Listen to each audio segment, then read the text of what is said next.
1, 2, 3, 4, 5, 6, 7, 8, 9, 10, 11, 12, 13, 14, 15, 16. 1, 2, microphone check 1, 2, testing 1, 2. Clear? Go home.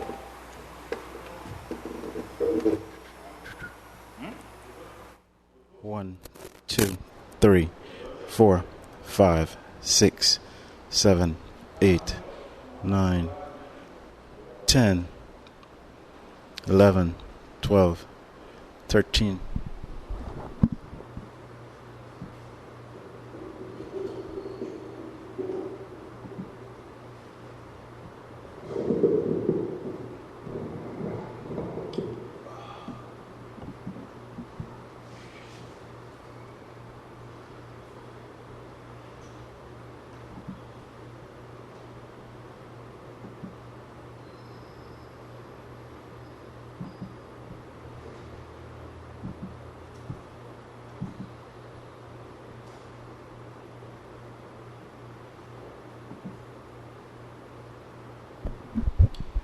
Yeah.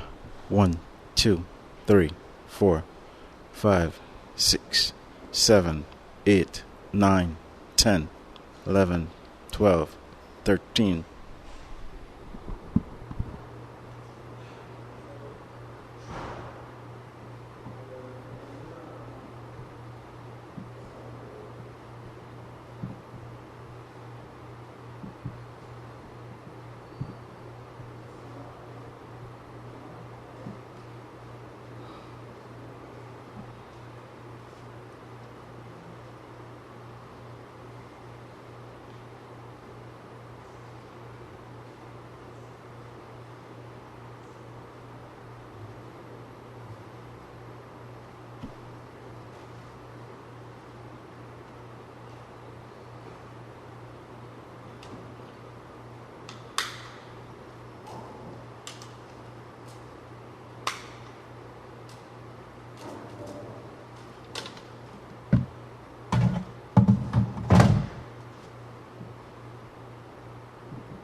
Broadcasting live?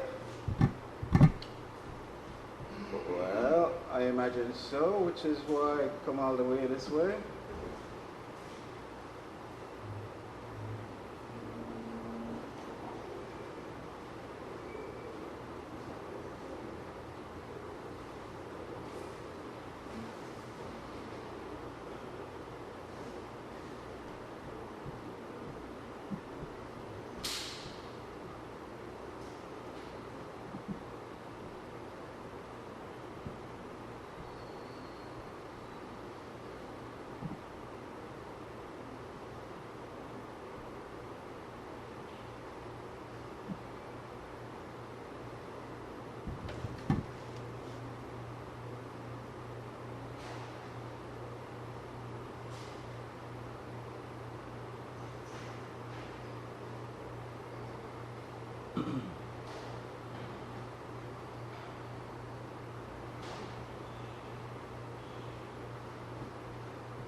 Okay, press one.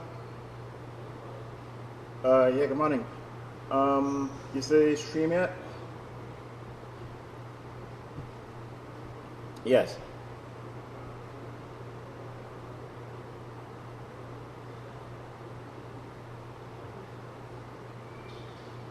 Okay, I just want to make sure that you get it. I currently when we're ready to begin because this place is still empty. But I guess start. We'll leave it after 10, I guess. Yeah. Oh, on the phone. Hang on a second. Shit.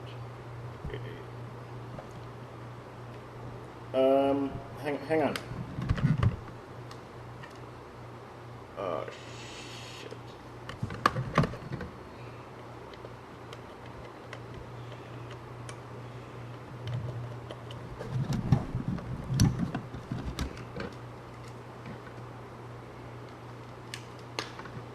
Hello.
send him around a phone card.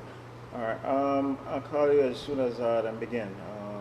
Apparently, they're not start exactly 10 o'clock. All right. Thanks.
One, two, three, four.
Testing 1 2, mic check 1 2, testing 1 2, microphone check 1 2, testing 1 2, mic check 1 2. Audio check. Clear? All right.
1, 2, 3, 4, 5, 6,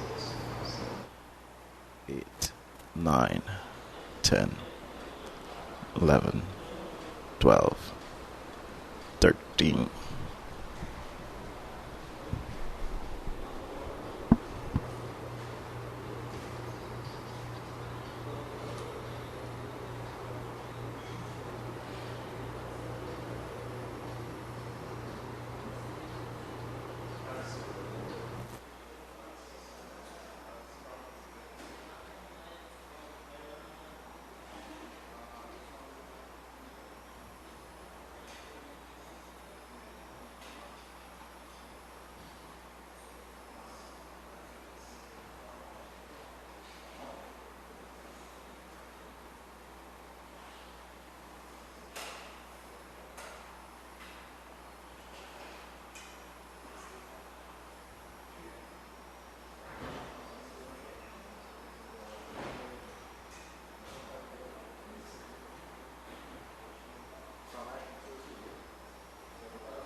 Testing 1 2, mic check 1 2, testing 1 2, microphone check 1 2, testing 1 2. Clear?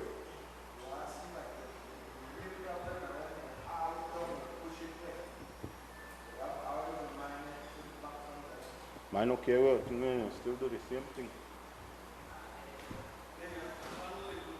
Well, I do it, but then when I do, then just push it up. Then when I call it down back.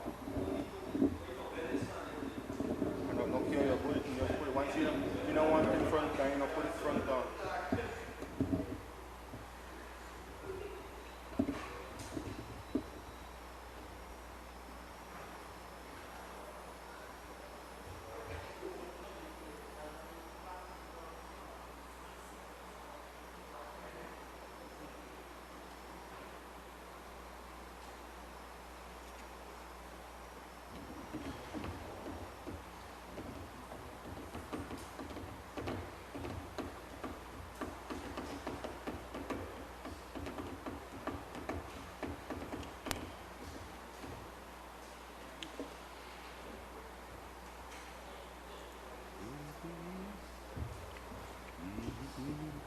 Testing 1 2, mic check 1 2, testing 1 2.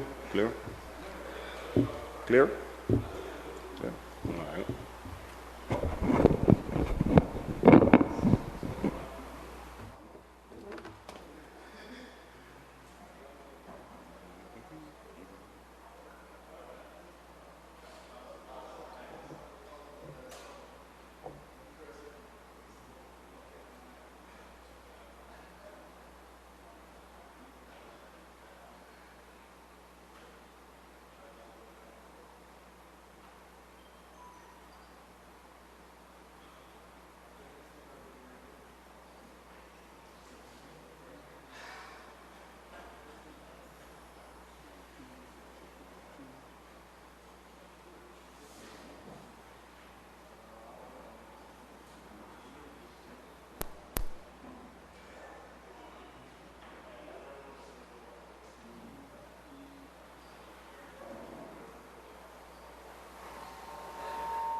Test.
Good morning, Yvonne. Good morning, Belize. We're reporting live out of the National Assembly building in Belmopan. Our technician, Chief Technician JC Arzu, myself, Mar Salamaya. Today is yet another session of the Senate inquiry into the Immigration and Nationality Department, based, of course, on the special audit of the Auditor General, which was conducted for the period April 2011 to November 2013, and expected to appear before the Senate Special Select Committee today. Returning, rather, would be Ms. Teresita Castellanos, who's the former finance officer of the department, as well as Mr. Gordon Wade, senior immigration officer. He was the port commander for the Belmopan Immigration Station during the period of the audit. So at this time, the chairman has taken his seat, as have 4 of the remaining 5 senators. In total, there are 6 senators who form a part of this Senate Special Select Committee, and Dr. Carla Barnett is the only one who was not, or she's stepping in at this moment.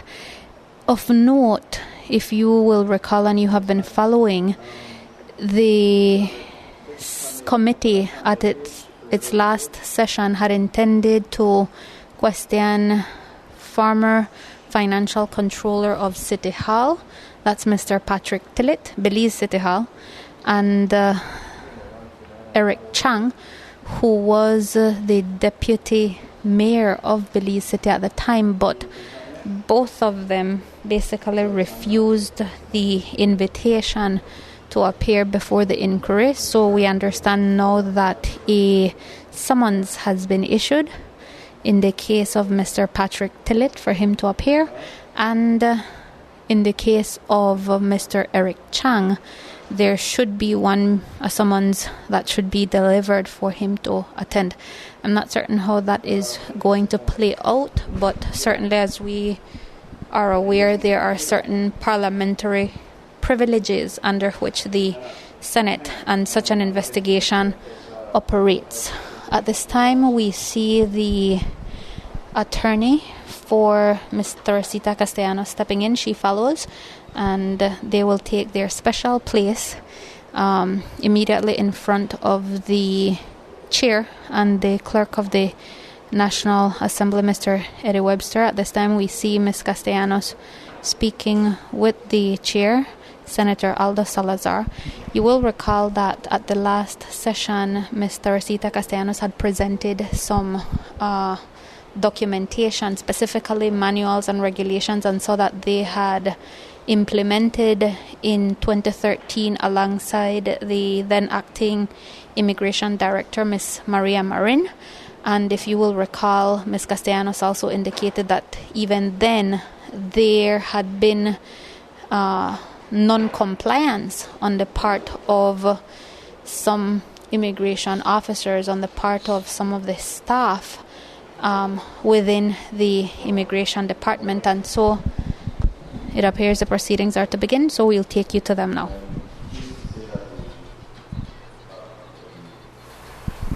Joined by CREM FM, who has agreed to carry the sessions live in order to enhance the coverage that we already have from TNC. So thank you, CREM, for agreeing with us on carrying this live. We'll start by reading the terms of reference, as we usually do. They are to conduct an independent and impartial investigation and inquiry into all policies, processes, and procedures in the grant of nationality and the issuance of visas and passports in the ministry responsible for immigration and nationality that pertain to the findings of the above-mentioned special report of the Auditor General for the period 2011-2013, to require the production of such papers and records as the committee shall deem relevant to the inquiry and to examine pertinent documentation, to determine whether consequent on investigation and inquiry statutory and other procedures were complied with, to require the attendance before the committee of the chief executive officers of the Ministry of Immigration and Nationality and the Ministry of Foreign Affairs and any other chief executive officer who is named by the Auditor General in her special audit of the Immigration and Nationality Department on nationality visas and passports for the period 2011-2013,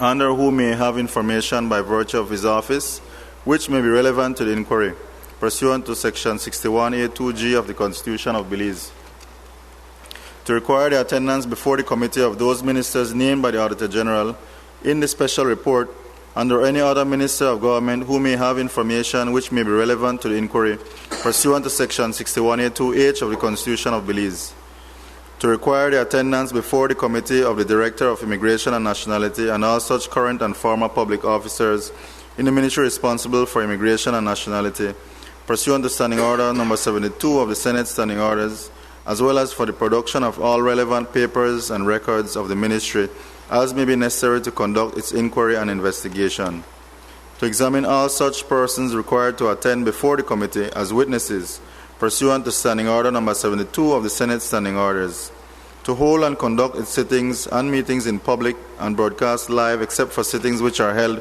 only for the purpose of deliberation of the matters which are the subject of the committee, which sittings shall be held in private, that the committee shall hold its hearings with due urgency and expedition in accordance with Standing Order 75 of the Senate Standing Orders, make a report to this Honorable Senate as soon as may be practicable as the result of its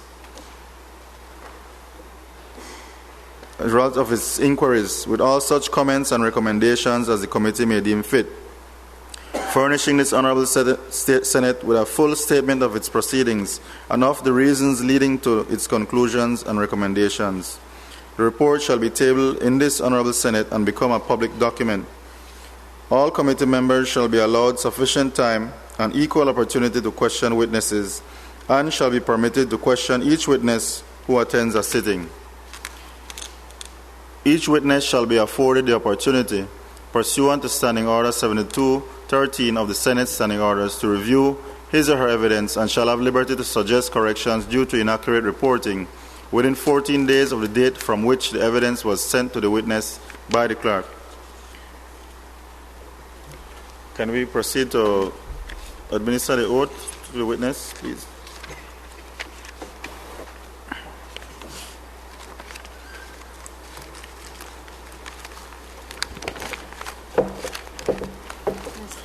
Ms. Castellanos, of course, has administered the oath placing her hand on a Bible, her right hand, while she reads off the oath paper. Do swear that the evidence I shall give to the Senate Special Select Committee touching the matters in question shall be the truth, the whole truth, and nothing but the truth.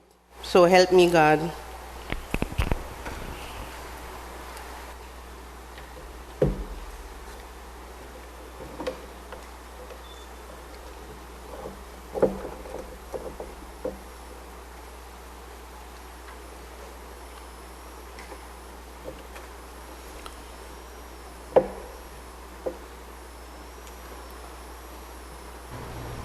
Is acknowledge the presence of your counsel, Mr. Usher. Ms. Castellanos, on the last occasion we indicated that we wanted to invite you to return in keeping with standing order, in keeping with our terms of reference at item K. Each senator is given as much time on liberty to request to ask as many questions as is necessary. And Senator Lizarraga indicated to us that he had a number of questions to ask. That's not to say that the other senators won't, and neither I won't. At this time, I'd say over to Senator Lizarraga for him to proceed with the questioning. Senator Lizarraga, please. Thank you, Chair.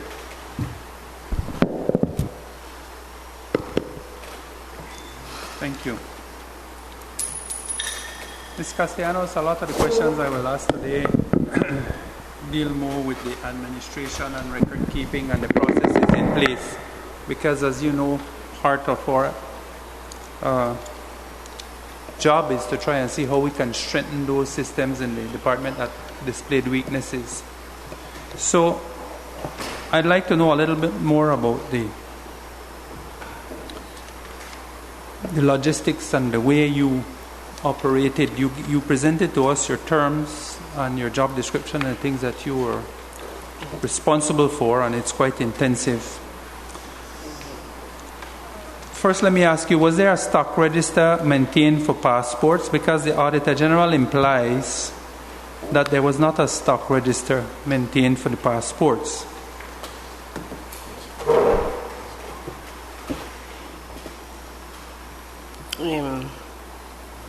Yes, in my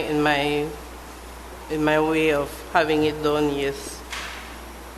In the stock register, as the Auditor General has, they are going back to the old way back regulations, doing it a specific way. But we had at the department, we had our way of keeping the records, and at any given time, I could give you a balance of the passport stock.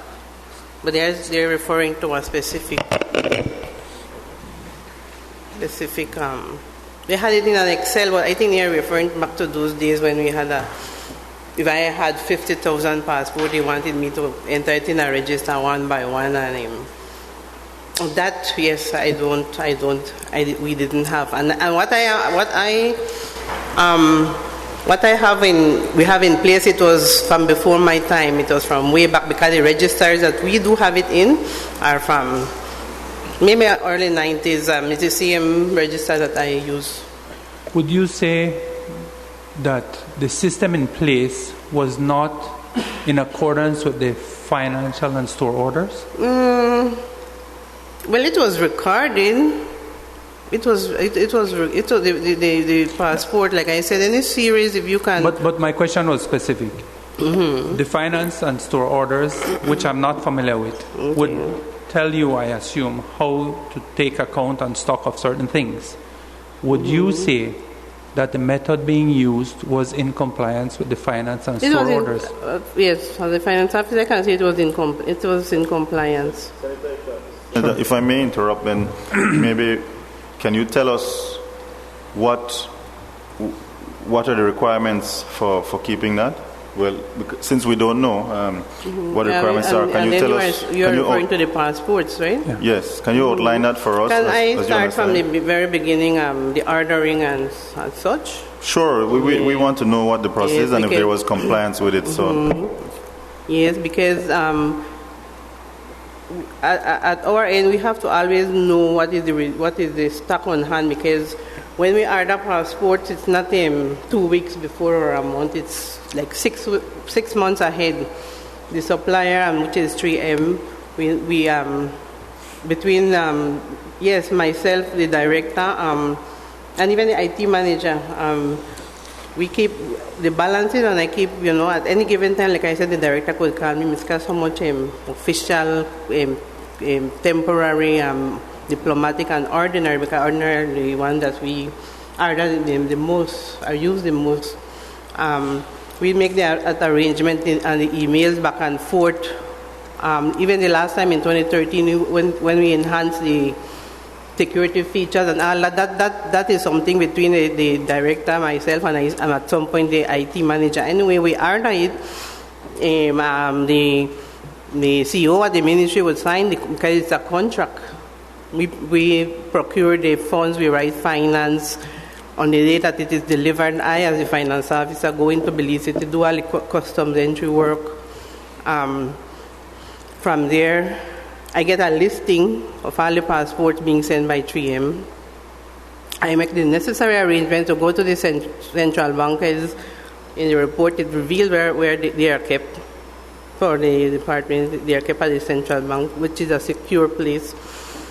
And from there on, we go through the process, and central bank, which they have a very, very strict security measures.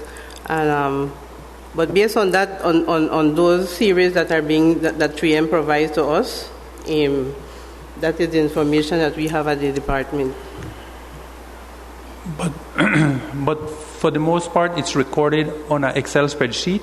Yes. Okay. Because before, I just say, because it's in the report that they were only being sent by numbers.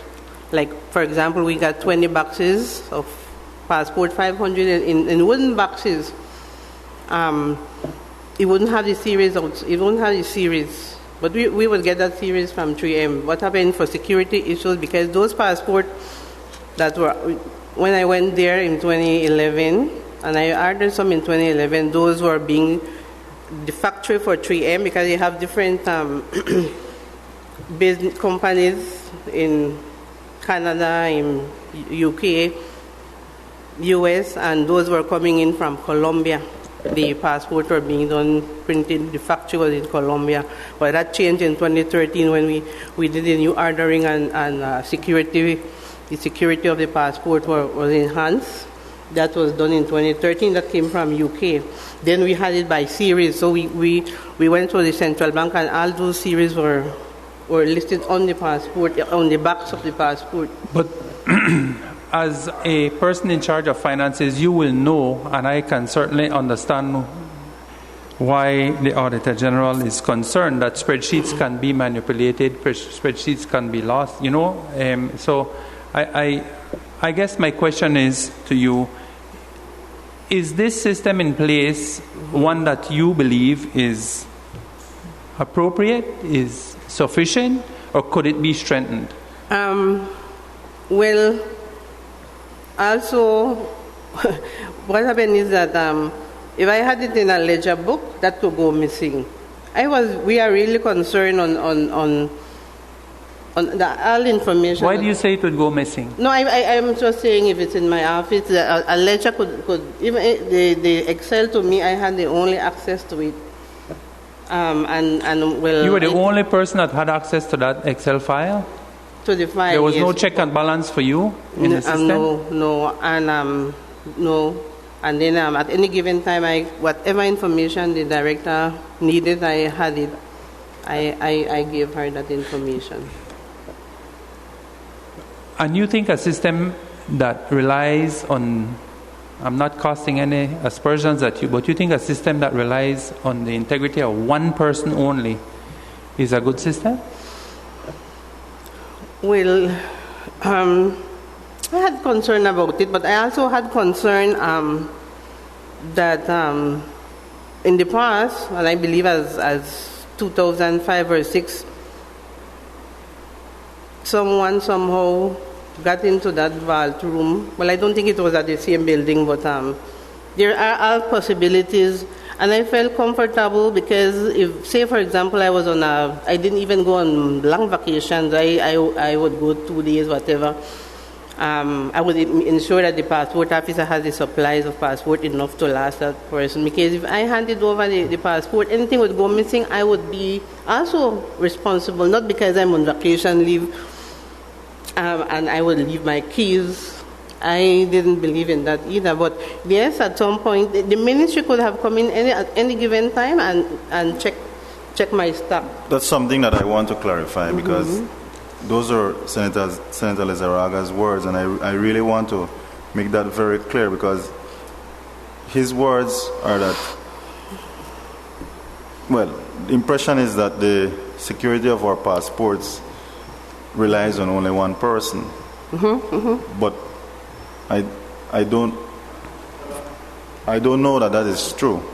But I want to say, are there any measures in place? Chair, let me correct you. I did not say the security of our passports. I'm saying the system to keep track of it. That record lay with one person. Okay. Well, I want there's to a big clarify difference. that because was there a system in place by which somebody could verify your work, verify the amount of passports in the central bank? So I just want to make it clear that we're not talking about the actual passports themselves, which are in the central bank. And if there were measures in place to be able to verify what you were doing, so that it wouldn't necessarily be one person. I want to know if it's only on, because you see, you answered the question, but I want you to clarify that. Is it only you that relies on to keep records? I need you to clarify that, please. The central bank has all the. But we don't even want to go into their security measures. Okay, good. The thing is that when I need, say for example, normally we use, I think it was about 5,000 passport, because they have the high peaks when we get a lot. Okay, I would go in to central bank and get 10 boxes. We don't. It's not that like we are keeping everything in Belmopan, but when we need arises, we go in and we get some boxes. The thing is that those that come in, that I go and pick up enough security measures on the way and coming back. Those are entered in a ledger book. So, for example, I would say I went into central bank. The ledger is at the central bank? No, at our, okay. Yes. But when you disperse from that stock, where does the Excel spreadsheet come into play? This is what I'm trying to ascertain. I just keep updating it. So I'm confused. So you do have a ledger? Yes, but that is what I'm explaining. When the Auditor General is referring to a stock register, they would have wanted, okay, I got in 50,000, they would have wanted a ledger with everything listed in a book, ledger book, a normal book. But like I said, when we have records when we go and pick them up. Yes, but Ms. Castellanos, I'm not understanding. Sure, please. I want to try and be helpful, Ms. Castellanos, because there are particular requirements arising in the store's orders about how government stores, how government assets are kept.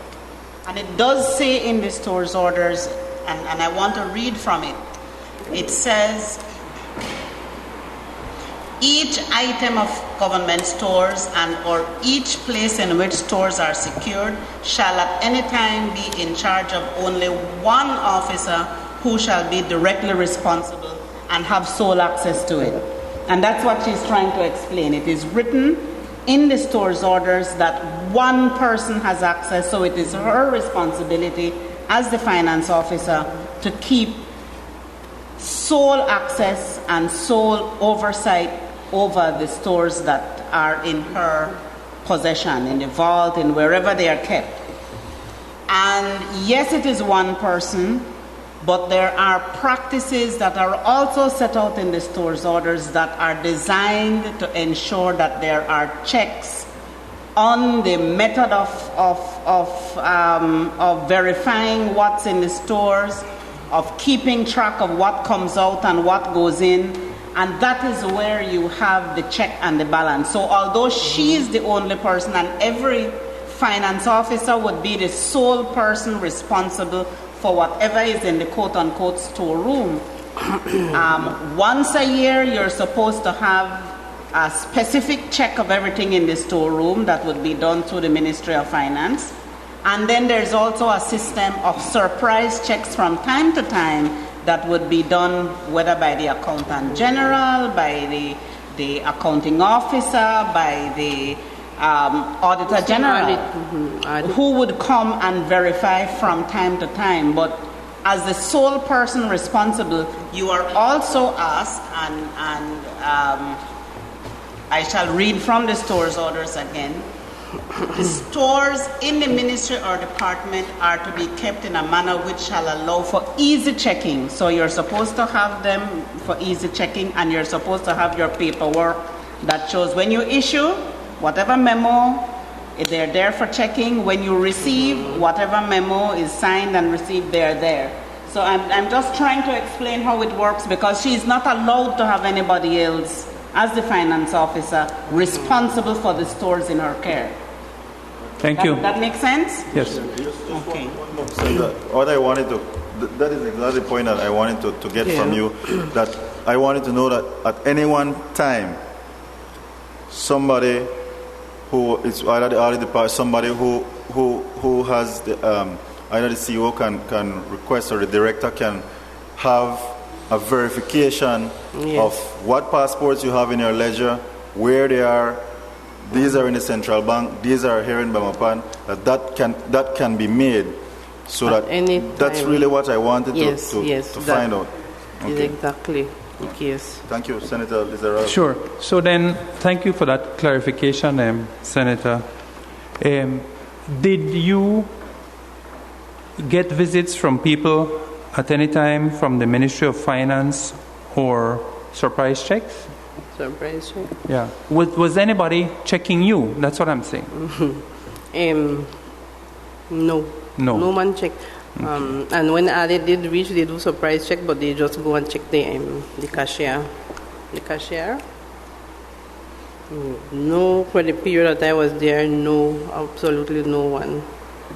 And that is also a bad practice, because, like I said, I am there, and you're allowed. That's why I'm shocked at what the Auditor General said, because I'm shocked, because I would be more than willing, because all the information is there, but again, to the needed file, like the good senator said, yes, you will highlight information, not go in and check part of it and leave the other part of, like, be guessing. No, you bring everything, all the records. Okay, now you check the stock, everything is there, then you can check the record and see from previously how far back, if they want to check. It is all there. Okay. But it should have been done at and just one final question on that point. Okay. So the register that you kept, the physical register, not the Excel sheet, the physical register, you entered stock coming in, and how did you enter stock going out?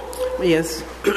the series were put in the leisure book. So when the passport officer comes in with a requisition, applying for 500 replacement of 500, I would issue a revenue formation note. That information, all those information, I would have the leisure has its date. But it was for bulk disbursements. It wasn't for the individual passports. You had a system in place where, okay, you give somebody 500 to replace a stock. And then there was another system in place to account for that 500. Am I correct? Your bulk register, you brought in 5,000. You wrote in there when you dispersed big amounts like 500 to replace stocks at any given station. And then there was another system in place to account for the 500. And you verified that? Did you audit? Did you do audits? Were you responsible for the audits of those? All of those that were being requested, I had to do a reducing balance, put in the information, the date that the person received it. But when they dispersed it, talking about the 500 now, when they dispersed that 500, what was the system in place to account for that?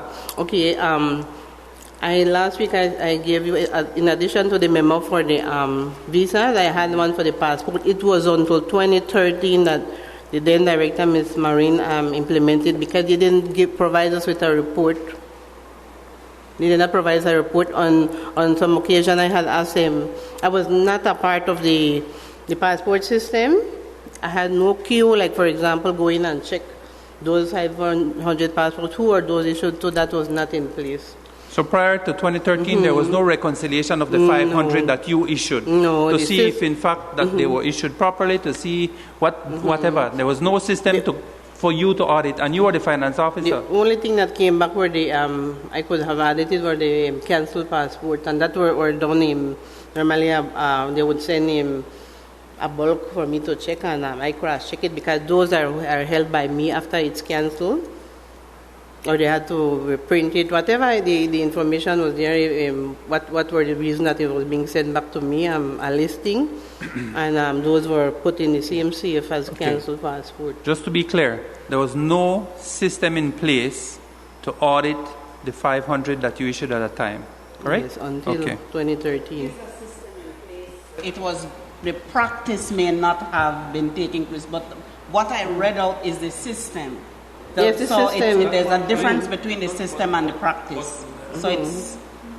Yes, because like the senator said, because then the visas, remember, those were reconciled, but we could not, at the time... I'm not talking about visas, I'm talking about passports. I'm just giving you an example. Yeah. Those were but let me rephrase my question again, because I asked it and you gave me the wrong impression. I'm saying you kept a register for the big incoming amounts, 5,000. I asked you if when you issued the 500, if there was a system in place to keep track, and did you audit that system? And you said no. So no, you didn't audit it, or no, there was not a system in place. And I asked you what was the system in place for that. But I'm telling you that if I didn't audit anything, I would be clueless. I won't even know when all that information, it probably is the way how you're asking, but all that information is, yes, we used to do that. But the only thing is that what I'm telling you, that a report was not, say when you came in and you had the exhausted amount and you wanted 500 more, a report was not, did not come in on who it was. Okay, the example, who was it issued to, the country, passport number, that information, yes, was, and like the senator said, that was not being sent to me, not because I didn't ask for it, but it was just not in place at the time. And that was being done because that was the way how it was handed over to me. But in 2013, that was put in place. Thank you. Sure. Castellanos, just a couple of follow-up questions in this area. I am particularly interested at this time with respect to consulates and embassies. Okay. Were passports issued by you to consulates of Belize, or only to embassies? I think it had 6. I think it was embassies only. Only embassies. Washington, so there were London. No consul generals who would have passport stock to issue passports. Is that correct? I need to clarify that. No passport. When I said that I wasn't misunderstanding, but no passport are issued to the passport itself are not issued. They do the biometrics, everything at that end. The passports are printed in Belmopan. Then they are FedEx. They are sent out, but no passport. Like I did not say I will issue 500 passports to London or Washington. No, that was not the case. That's what I wanted to understand. Okay. So the physical passport was here in Belize. Biometrics will be done at an embassy. At the end, there in Biometrics sent to headquarters, passport printed, and then couriered or some way. Yes, correct.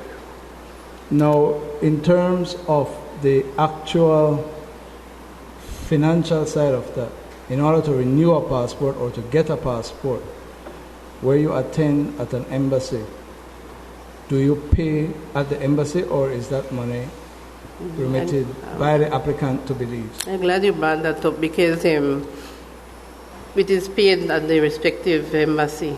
It is paid there, and that was an arrangement made through Ministry of Finance, and those funds are kept at the mission. And because you have expenses, and I can happily say that again, I'm not talking about visas, but those 25,000 visas were purchased from those funds, the approval of Ministry of Foreign Affairs. But that is why the reason why the finance officer from Foreign Affairs is the one who goes to do the checks, because they manage that fund, in other words. Right, well, I want to be very clear on that, because you are telling us that insofar as passports are concerned, if a person is renewing or applying for a passport at an embassy, the required amount is paid there, and the accounting oversight is carried on by the finance officer of Ministry of Foreign Affairs. Foreign Affairs, yes, not sir. by immigration. Not by the immigration department. And with respect to reports that are to be filed by the embassies. Reports? Yeah. Okay. You hearing me? Uh-huh. I'm asking, with respect to reports that are to be filed by embassies with respect to monies collected for passports, those are sent to the Ministry of Foreign Affairs. Is that correct? The reports are sent to us. No, I think it's copied to us. I'm not. It is sent to the two, Foreign Affairs, EU Foreign Affairs, and the department. And immigration. So yes, immigration. Immigration department is aware of the amount of money that is being collected at any particular embassy. Yes. My final question is, are you aware of any reports with respect to embassies where there are issues as to accountability for monies collected for renewal or issuing of passports? I didn't understand the first part. Right. Are you aware of any reports from an embassy to the Ministry of Foreign Affairs, copied to immigration, where the embassy head is alerting the CEO or the finance officer in Foreign Affairs that there is an accountability problem with respect to money at the embassy from visas? Well, let's stick to passports. If there's accountability. Meaning that monies have gone missing. Oh, no. You are not aware of any? No, but I would like to bring up no? What is it that you would like to bring up? On 2 temporary passports that were issued to, well, a set of passports were issued to the Belize High Commission in London. Were not accounted for in the last report for coming in from London. And 2 missing passports, and nobody, not the British High Commission nor Foreign Affairs wanted to accept the responsibility for it. What do you mean by that? Because normally if a passport is missing, like actually missing, we should be informed. Well, let's follow your system. You're saying an applicant would have gone to the Belize High Commission in London and either applied for a passport or to renew a passport. given his or her biometrics there, that biometric will be sent to Belize, and the passports would have been mailed to London. The temporary, I want to know where this missing. Okay, the temporary passport is does not come to. Those are we have their own little the machine, a die cutter, and it is prepared there at that end. All right. So you're saying that the temporary passports are prepared and issued in embassies abroad. Yes, and emergency, those are for really, that is not to be, because those are for 1 year only. Right. That in emergencies, someone needs to travel, they are given that passport. And two, I believe at the time the person, the officer was leaving London and should have handed over. It did not reach to the point that the person came in and did all the biometrics. No, it was just like how I keep my stock. Okay, well, example that then two went missing, and when the person who was taking over did not get those 2 passports. 2 temporary passports unissued. Yes. Went missing during a handing over from one head of mission to another, as far as you understand it. Head of mission or just an officer? Well, this was in the High Commission in London. But I would like to go further than that. The report was last report, again in the regulation, the last report form was filled out by the Ministry of Foreign Affairs, but no one, again, High Commission of Foreign Affairs, signed the required last form. So the decision by the then Director Marine was not to issue any more passport, temporary passports to the London office. And the funds, like you mentioned, the funds were not on any occasion did we get any report of funds missing. If I'm just saying that happened, it would have been, well, not that I knew of, but it would be sent directly, I think, to Foreign Affairs, because at the end of the day, they are the ones who did kept the bank account. They are the ones who must. But no, I don't know about any funds missing. But when did the passports? What time period are we talking about there? I don't have the particulars, but I know that before I left in 2014, I was bringing it up again, time and time again with Ms. Luck, but that means that it had to be, I don't know, early 2014. I left in June 2014. Okay. But the decision did not get any, release any temporary passports. Those are also that I keep in Belmopan. So no temporary passports up to the time when you left and you had knowledge. Because of those 2. No temporary passports were then being issued to the Belize, the Belize High mission in London. In London. Okay. Good morning, Ms. Castellanos. Good morning, sir.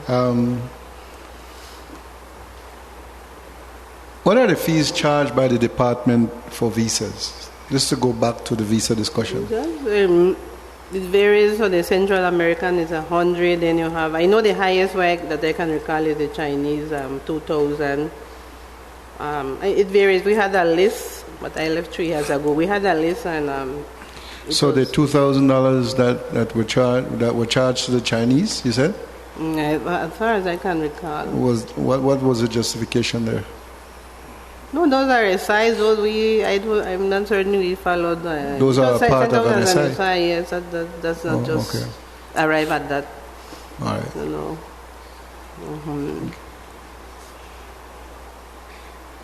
Sure. Senator Lizarraga? Yeah. Let's go to paragraph 13. Paragraph 13. Visa. The passports. Passport. The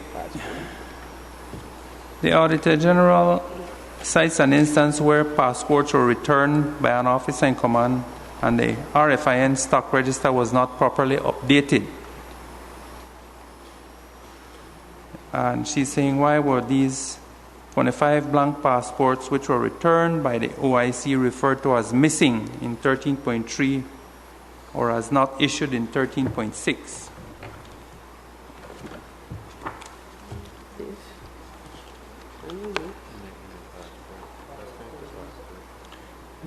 Which number again? I don't think I'm One getting second, it. I'm trying to.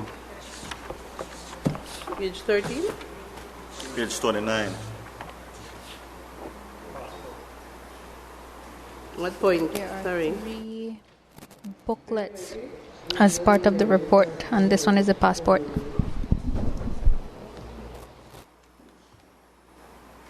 He's talking about nationality. Other findings. It's not that. The other findings report. This time they are trying to figure out, or all of them trying to be on the same page in relation to which section the senator for the business community is referring to. That's Senator Markham Lizarraga.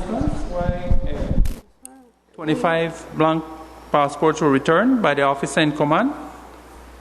I didn't get it. I didn't read it. Okay. Did you read that? I'm Okay. trying to find No, it. I didn't find it just now. You found it? 13.2.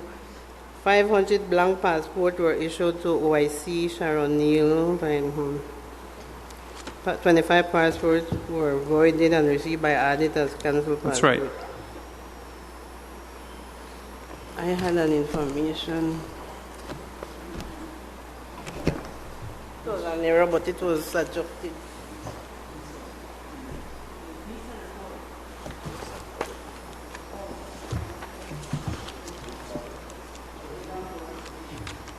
Yeah. Ms. Castellanos, of course, is looking through all her booklets and documents that she's brought along with her. Absolute rare of the visa report.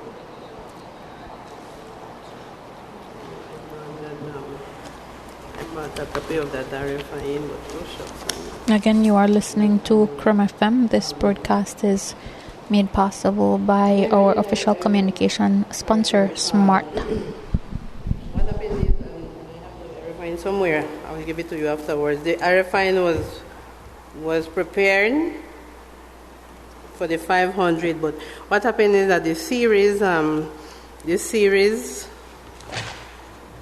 the passport officer got the 500 passport. Right. I will find this, the RFI for it. The passport, Ms. Neal did receive the 500 passport, but unfortunately that day she checked that 500 were in there, but she did not go into the series. So she entered it on the system and found out afterwards that the series PO 182701 to PO 182725 were not in that box. It was in another box that we found out after, that I got afterwards. But an amendment was made. Because I just want to try and get this clear. I want to put what the Auditor General is saying to you. The Auditor General says the finance officer failed to make adjustments for passports returned from officers in charge of passport section by Mapan and Belize City. She's saying that they expected to see where applicable that the finance officer would adjust the RFI and stock register of passports to reflect passports returned from one of the offices by the officer in charge. And as an example of this complaint that she's making, or not complaint, but as an example of this issue that she's finding, she's saying that 500 blank passports were issued to officer in charge Sharon Neal Flowers. And 25 passports were voided and received by audit as cancelled passports. That you, Ms. Castellanos, did not record the return void passport that you got from Sharon Neal Flowers in the RFI and stock register. Can you please? This is a finding being made against you that you didn't do something that you were supposed to do. That is Can you please clarify this for us? I think that's what we want to get from you. Mm-hmm. Is this something that you should have done? Is the Auditor General correct in making this? No, it's So can you incorrect. please tell It's us? incorrect. Because the error was captured afterwards. Miss Neal got the 500. She went downstairs and her problem was they inputted the full 500, but unfortunately 25 of that series in that batch did not belong in that passport. It belonged in the next box. She got 500. She did get the but 500. 25 of the series were not a part of that. Why did that happen? Yes, and that is why I said unfortunately, because at the time she made sure that she counted 500, but she did not get into the series. Unfortunately, that is what occurred on that occasion. She did not check it. All the series, she got 500 because they were in batches of 25 in plastic wrap. They got it from me as the 500. She checked it, but unfortunately, she did not find the error then that, oh, you know what, before this year this not belonging in this box. But you issued the 500? The 500 were issued. So you didn't check it? She checked it and she did check it. No, but you were the issuing officer, right? Yes. You were the one who should record what numbers were being issued. Yes. Did you check those numbers? Well, it's indicating that we slipped up on that set, on that box. And this is why I was questioning this morning about the system and who checked you. Because one person can make a mistake. Yes. And if you don't have a system of checks and balances, then this is what happens, right? Yes. And I think this is what I'm trying to address from that structural standpoint. Because here is an example where you said there's a system in place, you're the only one in place, nobody came to check you, and you made a mistake. I made a mistake. In the issuing of these. Yes, I made a mistake. But it was corrected. It was corrected, and and again the regulations. This mistake was discovered. Because it's a huge passport, and the passport system, I don't understand it. So we got involved, the IT manager. Well, I think we're getting sidetracked. Okay. The question is, it was fixed. Did you? The allegation is that you did not do something that you were supposed to do when these passports were returned, saying that you did not make a necessary entry that you were supposed to do. I'm giving you the opportunity to say, sir, but I haven't heard. It was okay. Sorry about that. But it was adjusted. It had to be adjusted. But we had to adjust it. You know, when you adjust something after the fact, and they were saying, and I will present that RFI, and I somehow, because of same issues like this, I photocopied it and I have it somewhere. Hopefully, I have it here. That the adjustment, because at the time then the 500 was to fix that error. We had to do it as that she's receiving 475. But again, that was afterwards. She brought back those 25. So those passports weren't voided. They're not voided. What? They were voided on the system, and that is On the what I was system, trying okay. to recall, Okay. because again, like how I don't have to understand this. Once it's in the system, but But the statement here is that you did not record the return voided passports. Did you or did you not record it? yes, everything I had to be recorded. It's recorded, and then I had to One second. One second. It is saying that they were voided and received by audit as cancelled passports. What does that mean? What is the Auditor General saying there?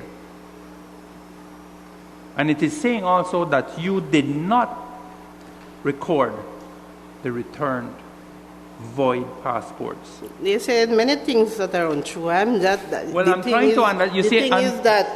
The thing is that the adjustment was done.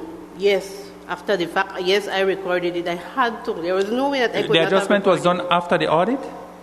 After the audit, it was done. No. Because remember, I had to have my paperwork in order. Okay. And what I think again, I just go back to the visa register. I think that they were saying putting back the 25 or something to that, because this is one issue that when I read it, I tried to remember. This is about 3-4 years ago. I tried to remember, but the IT manager, Ms. Chandra O'Neill, and myself, we did the best that we could do to fix it, because once it entered in the system, that was where it was beyond me at the time, because she entered it on the passport system, those 25, but they got an adjusted RFIN that is only 475 that they receive. So the adjustment were there. Please. They could not, if I'm understanding what happened, they could not return them to stock because they were then cancelled passports. So they couldn't put them back in the system to be reissued to anybody else, because once they put them on the IT system and they were wrong numbers and they had to cancel them, then they had to physically cancel the passports. And when they brought them back, they could not be re-entered into the register of passports. Because that register of passports should really only reflect passports that are valid for issue. So that's my understanding of what is happening here. And there seemed to have been a misunderstanding between the audit team and because they didn't the come and staff as ask. to what They did not come and ask me about many things. They just put it in the report, and that is so unfortunate. Because then it looked like, oh, Ms. Kat never do, F4 never did do this. Man, they really let me down. I'm telling you. Okay. But can I just be sure? I'm not saying that what they did was right in terms of not checking, because they really ought to have checked, and all the numbers and all of that ought to have been checked when they were being issued, because at the end of the day, 25 passports that had to be cancelled are a loss in government assets. So we understand that a mistake was made and that it cost. But once a mistake was made and the passports were cancelled, then you couldn't put them back in the stock of passports to be issued, because they're already voided. You know, and that's clear. I don't know why the Auditor General would have wanted them to record voided passports in the register, because you can't do that. And I could have simply explained to them, and even brought in the IT manager and Ms. Neal and show them everything, because like I said, it was something after the fact, and I did the necessary. Okay, you did not get the 500 again, the 475, the 25 was in as a void, a cancel report. So the point was that you could not record it in that, you could not put it back into the stock because it had already been issued, it was voided, and therefore lost and can't go back into the stock of passports to issue. That's it. Yes, and if they are referring to the next 25, because remember, because those are those that should be issued at a further date was in that box. They brought that back, but I did not enter it back because I did not reach that box until no. If I have already issued that, then I can understand. Why would I enter it if I haven't issued it as yet? I think that's clear now, Senator Lizaraga. I'm glad it's clear for you, Chair. Well, audit needs to clarify it far enough for you. If that's the case. Could you clarify further for Senator Lizaraga? No, I said they added because everything was done as it should have been. Mistakes were made. And yes, whenever certain things are near as an error, I will admit it. I will not but let me continue. Mistakes were made and you admitted it. Mistakes were made by you. But yes. But what let's look at the recommendation of the Auditor General and see if you agree with it. It says that the Director of Immigration and Nationality should ensure that the Finance Officer make adjustments to the RFIN register for all passports that are returned. This should be done immediately, and I suspect it says as soon as the passports are returned. Has that system been strengthened? Do you know? Well, she's referring to the same thing that adjust the ledger. The ledger. If something is returned to add it in back, I'm not certain if this was. Do you agree with that statement?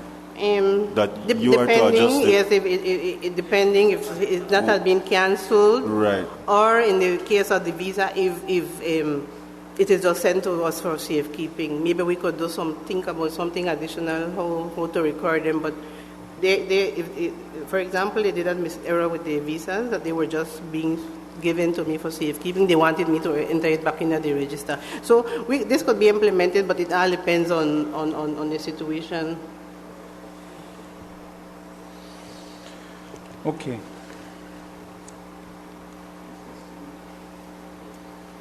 Concerning the Merrill sheet, Okay. What were they used for? The Merrill sheets. The In Merrill paragraph sheets. 19. The Merrill sheets and laminants, which go along with the passport. So, These seem to have been also very important documents. Why were they not stored in the vault? okay, the Merrill sheets and the laminants. First of all, it was. I think we ordered at 1.25 boxes. It was a lot. Secondly, you want me to... The Merrill sheets, well, it's more a technical thing, but it's a stripe. In fact, it is mentioned in the book. What is the Merrill sheet? A tin... I'm not hearing you too well. Oh, sorry. Yes, I read it right in here. It explains a tin... yes, it's for security. That goes... the technicians who did the printing, they could more explain that how that was placed. And then the laminants, those I prefer they explain it. But what happened, first of all, the laminants and the Merrill sheet, they had to be kept in a cool place for start with, because they are very delicate. In fact, we had to replace some laminants because it was not kept in a cool temperature first. Secondly, we did not have the space in the vault, as I had explained last week or the week before, and then the Merrill sheets were put in when I replaced a big 2-door cabinet with bars and everything. The one we took out, an old cabinet with the bars, double bars. That was one that I took outside. That was where the Merrill sheets were placed, and then we had a few boxes on the floor that were readily available, but they didn't fit in the locker in the cabinet. But though we still had 15, 20, I don't remember how much fitted in the 2-door locker with iron bars in my room. But then they couldn't fit in the vault room. So although those were very important documents, there seemed to have been that they were not secured properly. No, I explained in detail last week about the way how my room was situated, and no one. The only time they came into my office, the staff, was when they needed some, in my approving, they brought a bill or invoice to pay or subsistence to collect. That room was not for anybody to be in and out. I went to the bathroom, I took those keys with me. Like I said, most of the Merrill sheets were in a lock cabinet, 2-door cabinet, with iron bars. A few were on the floor. Yes, I admit that we didn't have the space. But it was not because it came in a pack of 250 sealed plastic, so they were not thrown like they were in a box. Those are accounted for? Those are accounted individually? For. Have any ever gone missing? No. And then what happened is, like I said, some of them were spoiled because then sometimes the passport officer would send it up, and because those were not they could not use it because of delicate paper. Was there a system in place to record and to destroy spoiled passports, spoiled Merrill sheets, visa foils, whatever? Was there a system in place to record and to verify, in fact, that, and not by more than one person or only yourself, when these things were cancelled? Like, let's say you get back spoiled passports, or let's say a decision was made that these Merrill sheets aren't good. Describe that process to me. How do you go through recording and verifying and checking to see that, in fact, they merited destruction? Can you talk to me about that whole...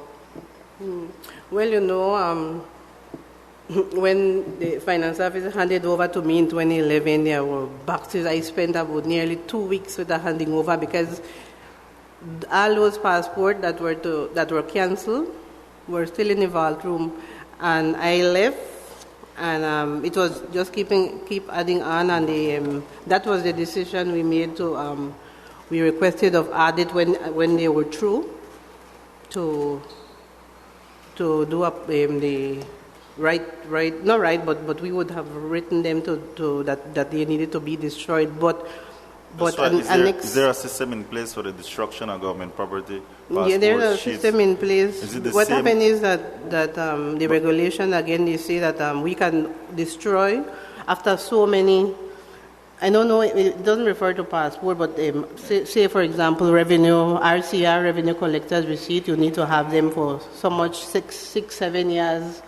You have to have them there. So that's not as we get something, we can hastily go and destroy it. There are regulations that tell you how much years for record purposes they should be kept. But I'm talking specifically about the mail sheets, no. visas, or passports. No.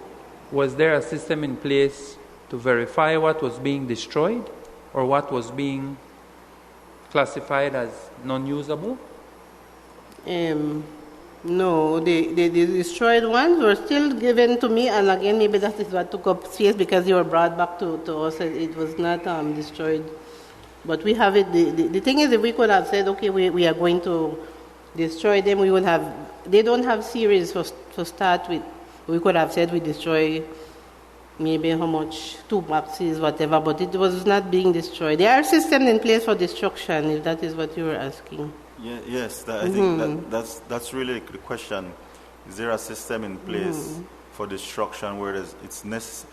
If necessary. During your tenure, did you ever cause any passports to be destroyed? No. Any of the sheets? No. Only visa foils, right? Visa foils? Was that during your tenure? Visa foils no, were destroyed? No, we didn't destroy any. Oh, sorry, you sent them no, back? No, not right. all. Okay, so none of these were destroyed during your time? No, during my time. If it was necessary, for any reason at all, to destroy passports, 100 passports, for any reason, what would you have done? Yes, first of all, I would have to do a listing of a series. Would you follow a certain guideline as to how you destroy government property? Yes, definitely. Okay, that's really what I want to get, because if you're going to destroy 100 passports, there's a process that you must follow. Yes. And does it involve the audit department of government?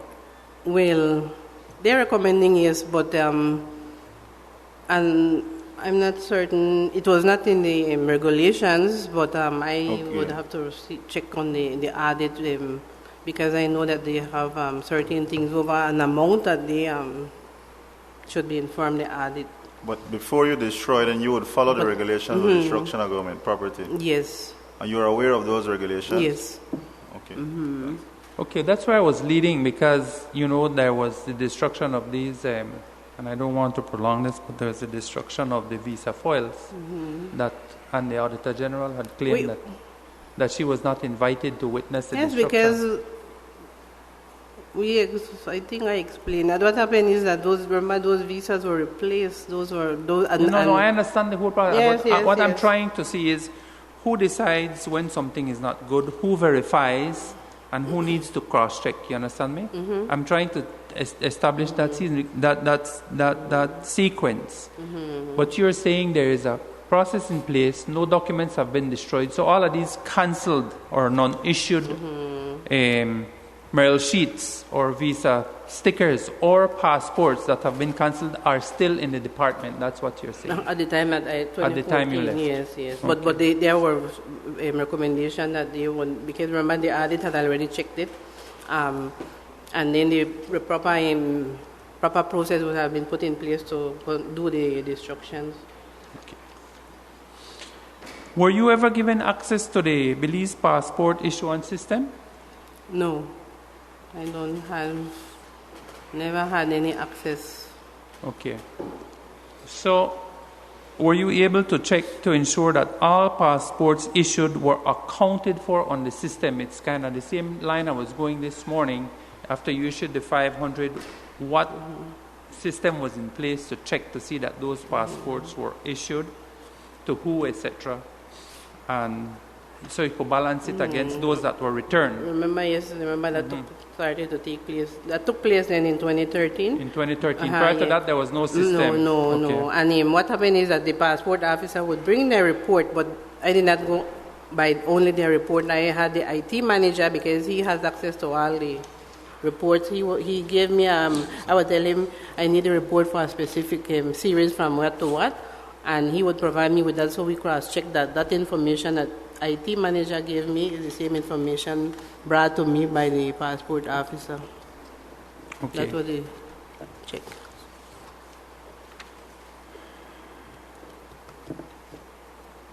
And can you tell us about the agreement that we had with 3M for maintenance fee? Did we have a maintenance fee agreement with 3M? Yes, I have that right there. That is it's an early payment for the maintenance fee of $90,000 per year. Normally we pay it within the financial year, 1st of April, but we have to pay it between 1st of April to the other financial year, which is the 31st of March of the following year. And it would be paid sometime in July, August, because I would have to do the necessary, apply for the funds, and do the necessary arrangement with the wire transfer. So you see, by July, August of every year, it was being paid, except in financial year for 2013 and 14, the director, Ms. Maureen, we spoke to the IT manager, myself. We were complaining a lot to her about the system. It was not the IT manager was not getting. We were not getting the service that we wanted, so we did not pay for that year 13, being April 13 to. Can you 14. give us an indication of what the fees, what services we should have expected and received for the fees, and then tell us? No, that you will need to talk to the IT manager. Remember, Okay. I made a payment. Okay. There was a license. But you don't know contract. why no reasons were given to you why we didn't want to pay it. You were saying we didn't want to pay it for certain years. Yes, because it was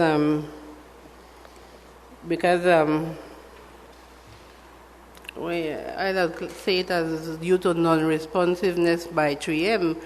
They did not do the maintenance that they should. They were even in charge of doing maintenance, I believe, at the remember the missions where they do the biometrics, the embassies. So they were in charge of not only the equipment in Belmopan, but also those from abroad. It was a contract, so that specified all the details on what they should do, and they were not responding to us as they should. Hence the reason why the director decided that they would not be paid for that year. But I don't know what happened after that, to 2014. Okay. I don't know.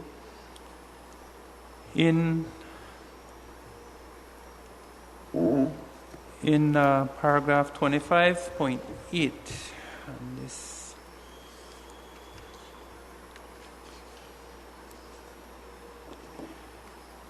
in the very end of the visa report, there is a mention of 9 emergency passports not being documented. You recall this case? Question about it, 9 emergency that the passport had been 25.8 at the very rear of she said that the passport had been returned, but visa could not be report. remembered by whom. Passports are not returned just like that. They come with a memo, so I don't know why they have that. I could not remember by whom. Well, can you recall from which office or organization the person who returned them was from? I think far up there. I think they were referring to those that they had sent to 3M for a specimen. If the 25.7, I think it was, they were having an issue with those passports that were sent to 3M for specimen. So I believe 9 of them were from that, because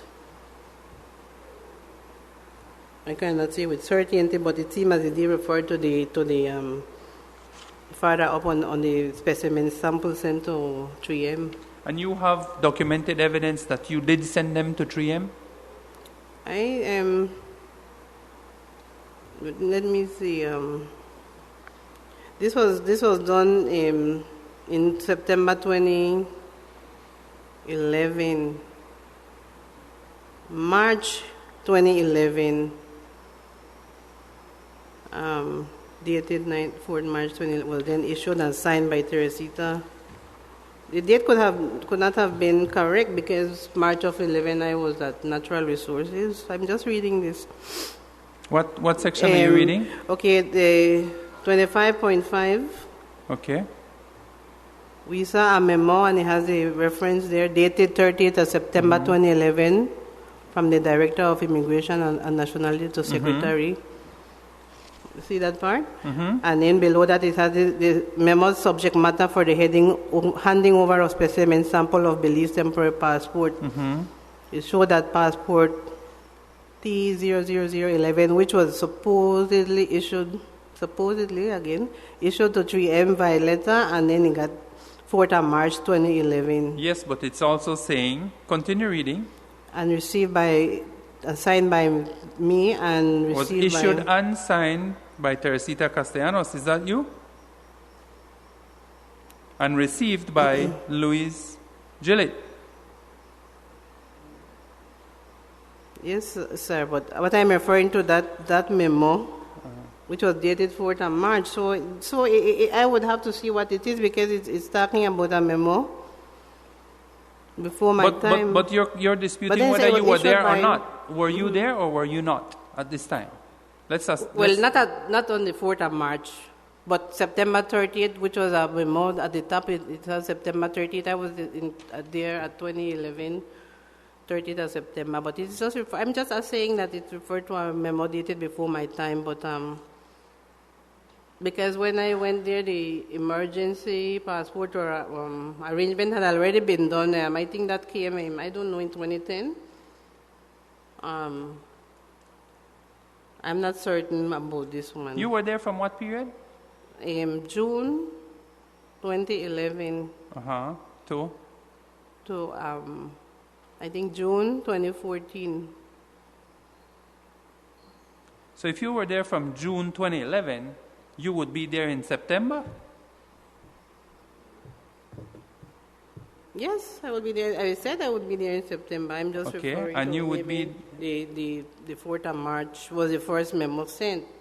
But okay, if I was there or not there, the thing is that the 3M requested some passport T. They would main forwarded 20 emergency passport with serial number T001 at any of the 20 to 3M company. So specimen means that... But it's that... saying you signed this on the 4th of March. How could you have signed this on the 4th of March if you were not there? That's what I'm saying. I was not there. I went there in June. So there is no... So then we need to ask... Yes, for they that can document clarify to be that presented. for us, because, The document dated the 4th of March 2011, signed by Teresita Castellanos and received by Louise Gillett. Okay. So, do you recall this case when you did come on in June? Were you involved in any way in trying to ascertain where these 9 of the 20 passports issued to 3M were found? Whether they were found or not?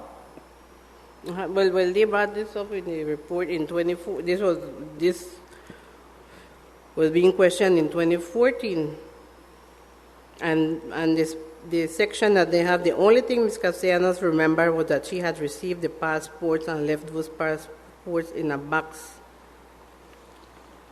All specimens that were being returned, yes, because remember, specimens are passports that cannot be, they have a stamp marked specimen across it, so that cannot be used. So it was brought back for to CFK, but as to be included as cancelled.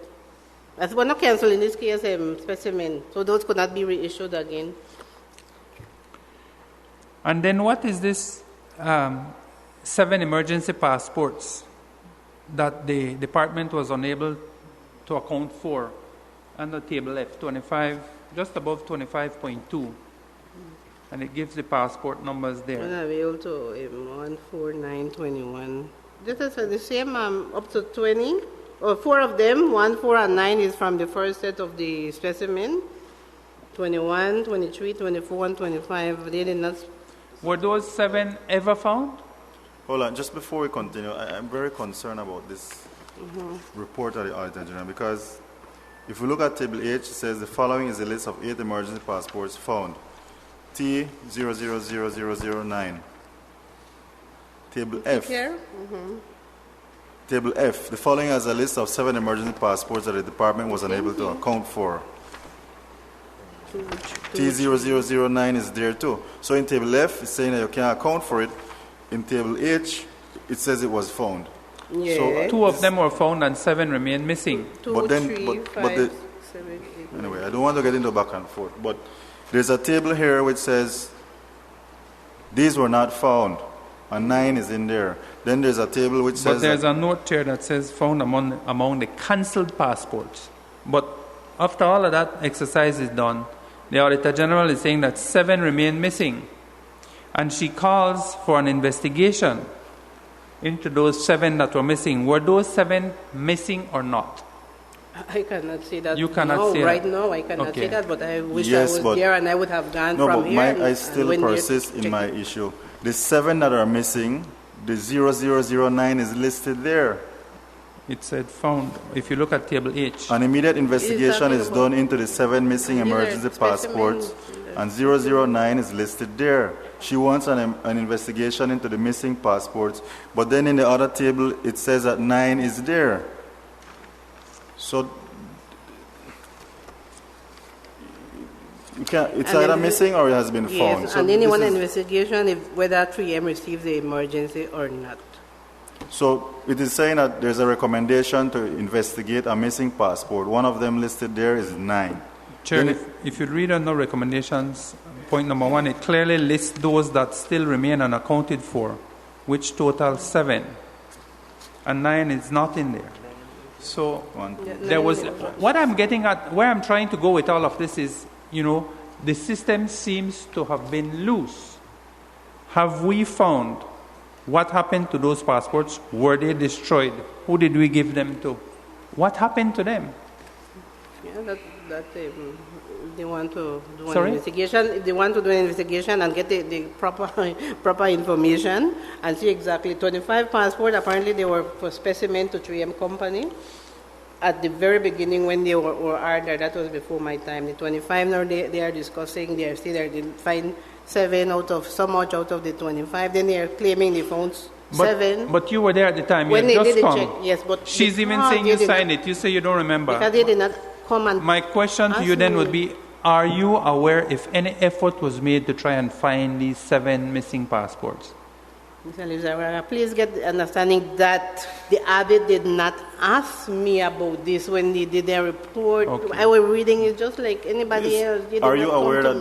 there were 7, or I'm concerned about this thing, whether there are Yes. even 20 missing passports. Yes, But are you aware that there were 20 passports missing, or that there was an allegation at 20? No. 20, and let's just be, I need to be clear on this. What we're talking about is that when you got a batch of 20,000 temporary passports from 3M, 3M requested that you send 20 of them to calibrate some Yes, machine. apparently that was done Okay, before. so those were sent to 3M. They asked that you stamp specimen on them. Was that done? Are you aware if that was done? But I'm sorry, I just continue. This said Okay. 20 No. to 20. No, I'm just saying that this 20 Right, was so before those my were sent time. to, but those were right, sent to right. 3M. But if they are specimen, they have Right. to be signed. They will Okay. not be released. Normally, they are sent on a memo form. They just would pick 20 and send it, but these were out of the, Right. I think it was 10,000. So 20 were sent. It's 20,000 according to the Auditor Okay. General. So these were sent to 3M to calibrate the machine. Then they were sent back, obviously, because you have some of them are here. But you're not aware that any of the 20 are missing, are you? No. Were you questioned about it by the Auditor General? No, I don't recall.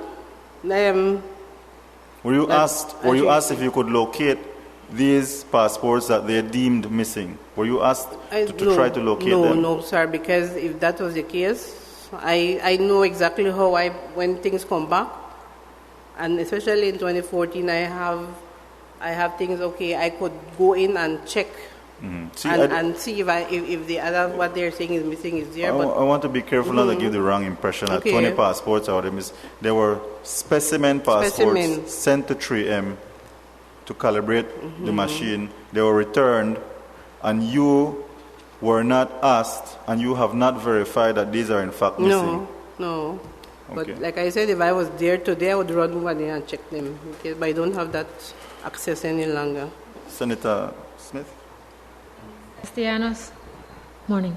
Morning. 25.8 starts out by saying, we question the finance officer, Ms. Teresita Castellanos. But you were saying that they didn't discuss this matter with you, so could you explain? I'm sorry, was it that one? It says that they questioned you. Okay.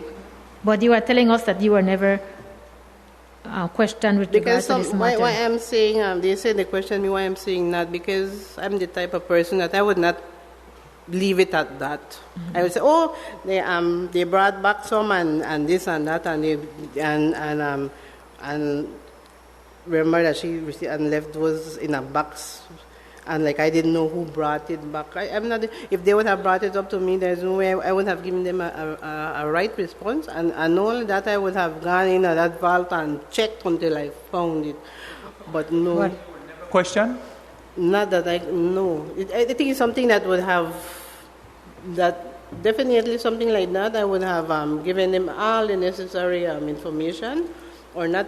Even after they left, I would not be satisfied. I would go personally and look it up. Because at the time, if they say it came back, normally too, and I don't know if they check now that we're talking, I don't know if they found the specimen file, because what I remember is sometimes the files, some of the specimens, some specimen, and sometimes I saw some other passport from other countries in a file. So maybe I could have suggested, you know what, I don't find it, let me look in the specimen file that is open, but I don't, the HR would have that information. Or I could have gone to I don't know which I'm director, I could have gone and spoken to them, because like, remember when this happened, I was not there. Yes, I was there when the audit reached, but I was not the one who issued the 20 specimens. But it goes on, Ms. Castellanos, to say that, they said the only thing Ms. Castellanos remembered was that she had received the passports and left those passports in a box in the vault. And if that being the case, then... It's being specific here. And maybe if that is the case and those 7 were found, she did not, like I said, the person would not have come back to me and say, you know what, where are the remaining 13? Because it's confusing, all the numbers that they have there. I am just trying to ascertain from Ms. Castellanos, because the way this is stated here is that they did speak with you and you gave them this information, but you are saying that you didn't speak with them on this matter. It's not something that I can recall after. Like I said, it's something like that. I wouldn't have left it at that. Oh, yes, 7 years in our box and in a story. I'm not that type of person. I would have double-checked, went to the visa file, did what I had to do, and presented them. But if they have it, even if something was mentioned and maybe they did not go into details, I don't know. You know, the whole thing is about the way how they carried out the auditing. It could have been from there ascertained, yes, only 7 came back, no, only 20, but they did not do a thorough check. But then for us to have to answer to this, but then I don't know. Hopefully not. And even if they were destroyed after I left him, the evidence, the information would be there. So that's something that can easily be checked into. Would you care, Ms. Castellanos,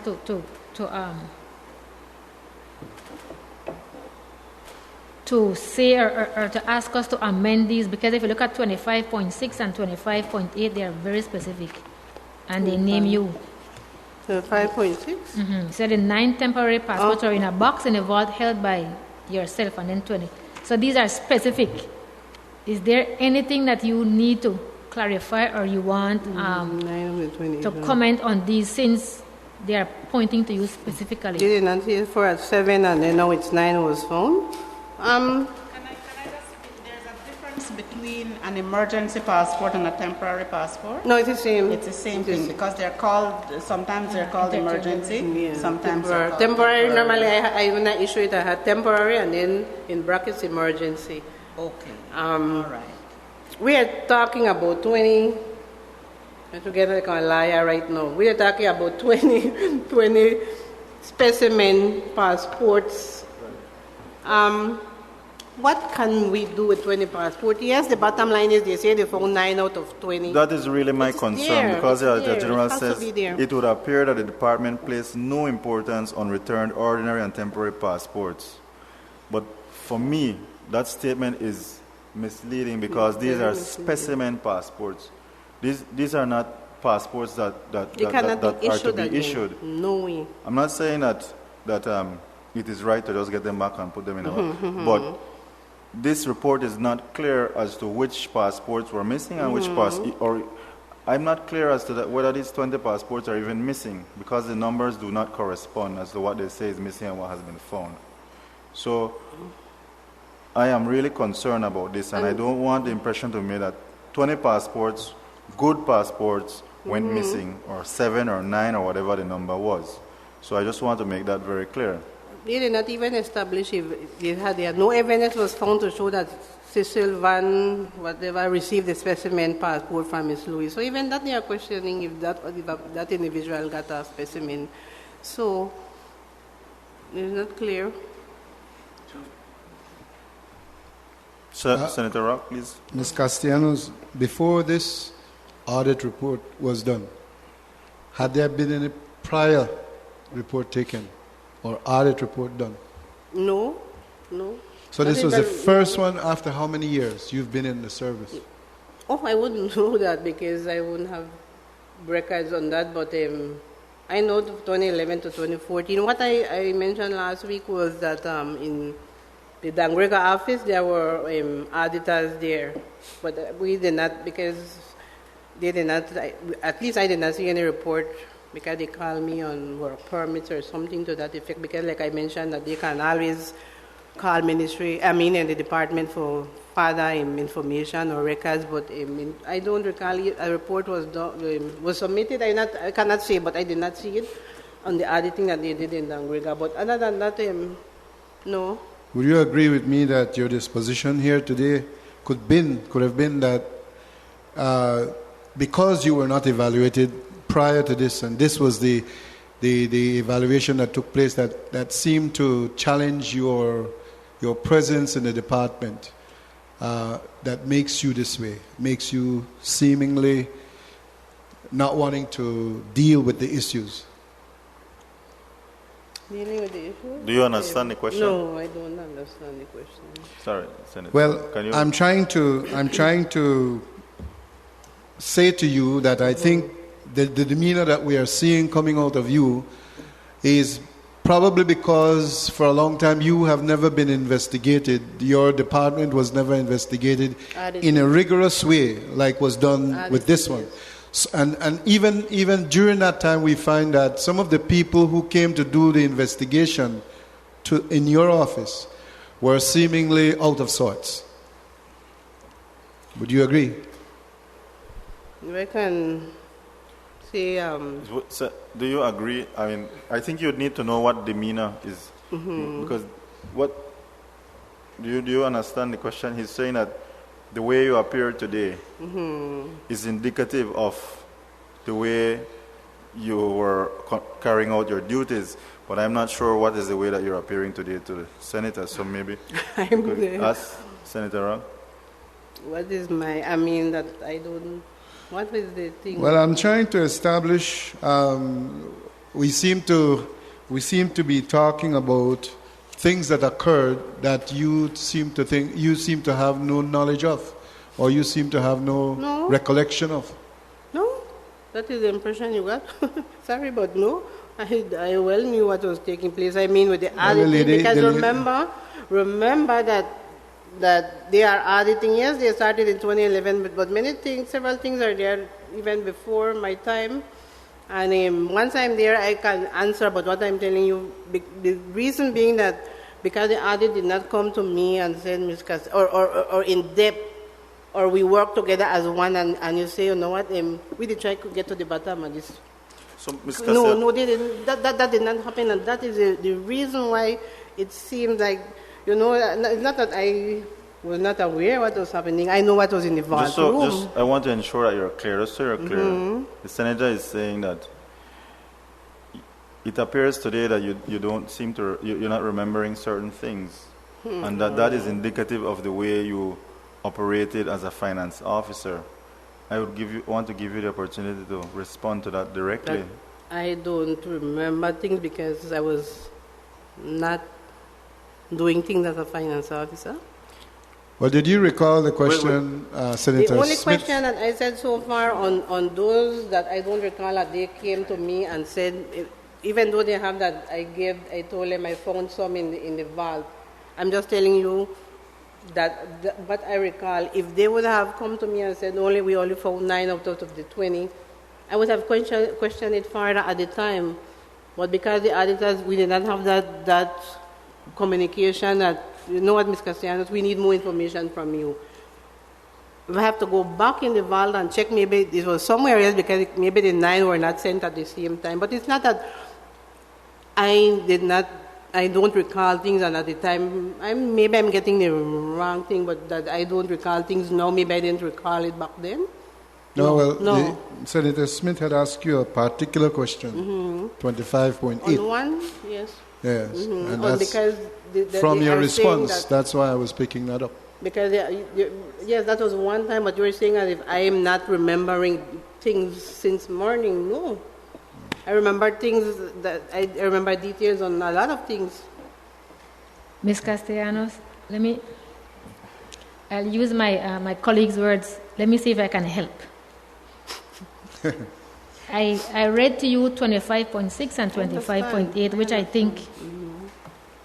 which I really think that you should respond to, to either to deny or to accept.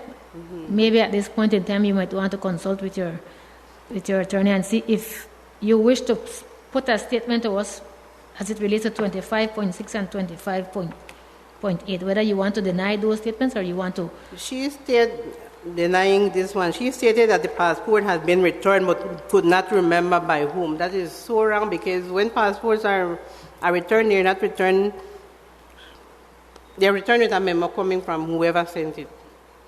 So I do not agree with one. The only thing Ms. Castellanos remembered was that she had received the passports and left those passports in a box in a vault. How would I remember passports? I received many passports. How can I tell them right off? And you know what? I remember them the one day, but you know, that type of way. How can they claim that I remember getting passports and some specimen? How can I remember that offhand? Okay. So that is telling me that I'd like to help further. 25.8 says that you were asked about passports that were found, and you said you left those in a box in the vault. Is that correct? Did you respond to the Auditor General that you left them in a box in the vault? Specific, I would say that anything that comes back, but not that specific series, but I would say the norm is I check it and then it's in the vault. It should be in the vault room, yes, once it's returned. No, about this paragraph. You disagree with that? 25.8. 25.8.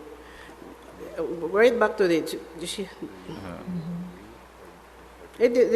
disagree because I just explained that how can I remember offhand 20 we found 9. I think I think this is 7 and 9. The remainder. Oh yes, I remember that in our box.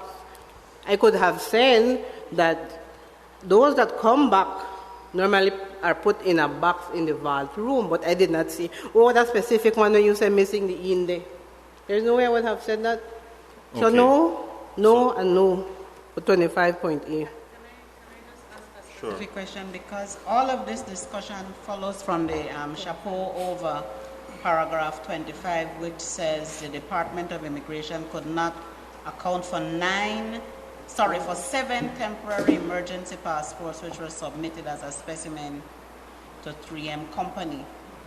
And it goes through the various paragraphs, but then at the end there, at 25.9, it says a broad statement about not placing importance on returned ordinary or temporary passports. Right. And I would want the clarification of the Auditor General to see whether they would want to put a specimen in front of that ordinary and temporary, because all of this discussion is about specimen passports. Right. But the recommendation does not say it's about the findings, and the recommendation does not say that it is about specimen passport. So that's something we will need to follow up with the Auditor General to make sure that is a specific recommendation in relation to the return and accounting for the specimen passports, as opposed to just regular ordinary or temporary passports that are able to be used again. Anybody has a short series of questions before lunch? It would be good that they also do it through the passport officer, because some of them sent it through the PPO passport officer, and then some direct to me. Well, when it comes to me, it's because it has to go through the desk of the director. But indeed, it would be good, and again the timing. But if we could, these 20 cancelled passport are yes, given priority and say these are returned back, and do what we have to do and say yes, we've sure, even though it was being done, but with more emphasis that.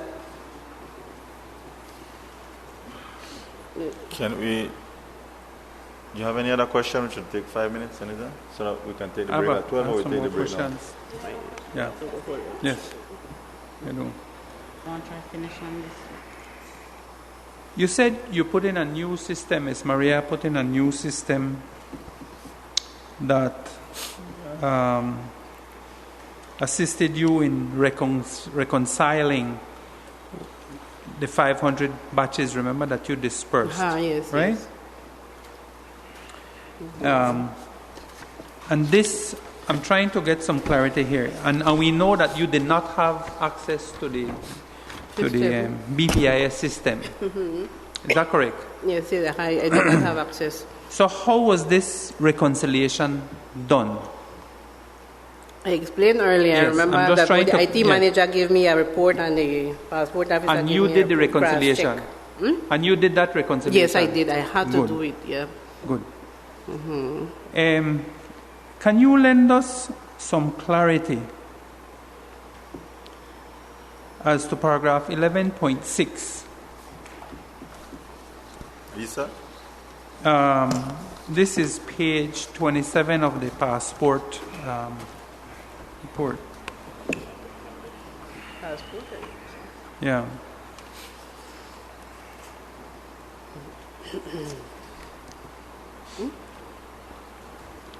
Because this is making reference to an incident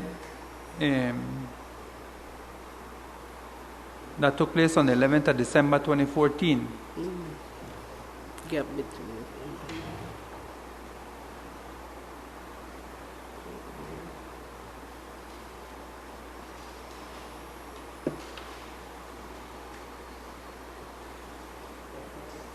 11.6. It talks about passports that were cancelled. Mm-hmm. And it says, when we asked what happened to those passports, she responded the finance officer should have them. She was asked if those passports could be reprinted and reissued to her to which her response was no. Did you receive those passports? Okay. Huh? Again, let's see the wording. The finance officer should have them. She did not say, right. I hand it over to the finance officer. And secondly, the second question is if it could be reprinted and we should know, that is correct, right. because normally they are clipped. Right. They are marked cancelled if it's cancelled. But what I'm trying to ascertain is if by this time the system had been in place and if in fact you did receive it. And in 11th, in the 11th, at this point, the date of the interview, not the date of the event. The first sentence is in the 11th December 2014. Interview, yes, it's not referring to the date of the event. It was not, yes. And it should have, it would have been good if she said, and I have records at the, and but it happens. In the interview, you're right. Because then if she would have stated that and she responded, I have documents that I handed over to the FO, then that would have been appropriate. But then she said because the norm was to, yes, hand me them, but does she have the evidence to say that I handed this to the FO? But she did not say that. And in the interview in 2014, and this passport, they did not say when she issued them. At that time, you weren't here, Ms. Castellanos? In December of 2014, you were not there anymore. Like the senator said, I'm in the interview on December. Right. Yeah, no, but I'm just clarifying though that issued December 2014. At the time of the interview, you were no longer there. I was not there. I left in June 2014. They will continue doing their interviews, but I was far. I had left. Let's jump to paragraph 19, because the Auditor General makes a statement here that says, while examining and creating a list of cancelled passports which audit had obtained with some reluctance, we found 2 blank passports that were seen as processed on the BPIS. The list was submitted by the Finance Officer, Mr. Rita Castellanos, but the 2 passports were not on the spoiled, cancelled or misprinted lists that were extracted from BPIS. We found 2 bank actors in a process on the BPIS.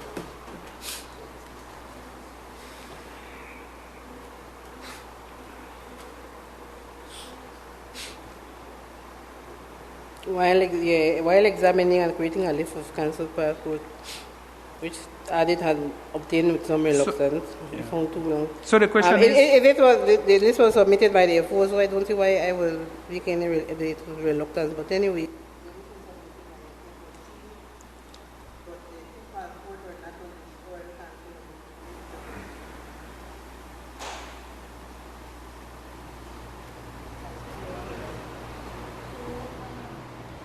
That they were processed, but the list. Do you remember displaying any reluctance? No, sir. When trying to obtain a list of cancelled passports? At no given point. As a matter of fact, I even gave them, and she said in the report that was not during their time, but they still check it. I was all cancelled passport. I had a clerk helping me to provide those. I used to take them downstairs for them to check, but it would have been that they came to me specifically on those 2. I don't recall, but no reluctance on my part, none at all. God knows that I did not give any reluctance. So why would I? Anyway, you found 2 blank passports. I'm trying to process this as they're processing it here. The list was submitted. So why would you be in possession of 2 blank passports that were seen as processed on the BPIS? The only way I got any cancelled passport was that they presented to me. And if it was, and then again, what is the timeline for this? Is it after 20, when I was checking on the list? Or it probably could have been before, it does not say the timeline. Oh, okay, here. Passport was blank and cut, and its edges cut. One passport was first of June 2011. Issued to Jose Enrique Palma after June 2011 and up to September 2013, and the other one was 27 September 2011. Sir, I would really appreciate it if this is brought up to Miss Neal when she comes, because if they presented me with a passport, there's no way to have been it, unless, because let her explain the processes on the system, because at some point they cancel those on the system, but that were extracted from the BPIS as spoiled. Then I would have gotten them, yes. But if it was issued this, you have to ask her. I have no control on what she issued to that point. Clear what this is even saying? So there is a list of cancelled passports that you would have prepared and given to the Auditor General from the list, from the set that you had of cancelled passports. So you would have created that list from what you had in your possession in the vault, in the storeroom. So what this is saying is that you had 2 passports in your possession, Blank. 2 passports that were Blank. blank. That doesn't mean that they're not spoiled passports. They're just blank. When they're blank, does it mean that they're perfectly good passports? That some of them, when they used to do the printing, because of the machine, it was misprinted, and those are also sent to me. It doesn't have to mean that they were on the system and cancelled. They were really different, and they were specified why. I'm just trying to understand the range of possibilities here. So there were 2 blank passports, which is suggesting that they are, they're blank, that there's nothing in them at all. And so you had 2 blank passports in your possession that were on this list, but that these were not on the spoiled, cancelled, or misprinted list that came from the electronic system. That is the BPIS. So there was a list, so they're cross-checking the list that you prepare with the list that is extracted from the BPIS, and they're finding that you have 2 passports in your possession, and on the list of spoiled passports that are 2 blank passports, but that these were not on the list extracted from the electronic system. Is that correct? Is that what this is saying here? But more so, it appears that they were processed. Yes, that's why I'm saying it has all information. I'm not quite finished it. I'm just trying to establish what paragraph 19 is saying. Because if it is saying that they are blank passports in your possession and on your list, but they're not on the list that is extracted from the system. Yes, that is what it's saying, yes, from what I understanding also. But these 2 passports are being shown on the system as having been printed. Enrique Palma and Zeferina Mess. Same number. Well, yeah, 6771 and 180. And then again, they should have put the series on the explanation at 19. They did not put the same, but they're referring to it as the same. As the same. It's not adding up for me, because if it's blank in your system, and passport numbers are very specific. Yes. So because they come pre-printed in the passport, right? We don't put them in. We don't know that comes with it. Then that is the same number that is in So if you have 2 blank passports and they're physically in your possession, they gave me it. But then they're showing the same 2 numbers in the BPIS as having been printed, then that's something that needs an explanation. It does. And it needs an explanation. But it's a passport officer who has to answer for this. It's not necessarily from her, because what her list is showing, she actually has. Okay, can we please take the break there and come back at 1:10? Thank you very much, Ms. Castellanos. Thanks, sir.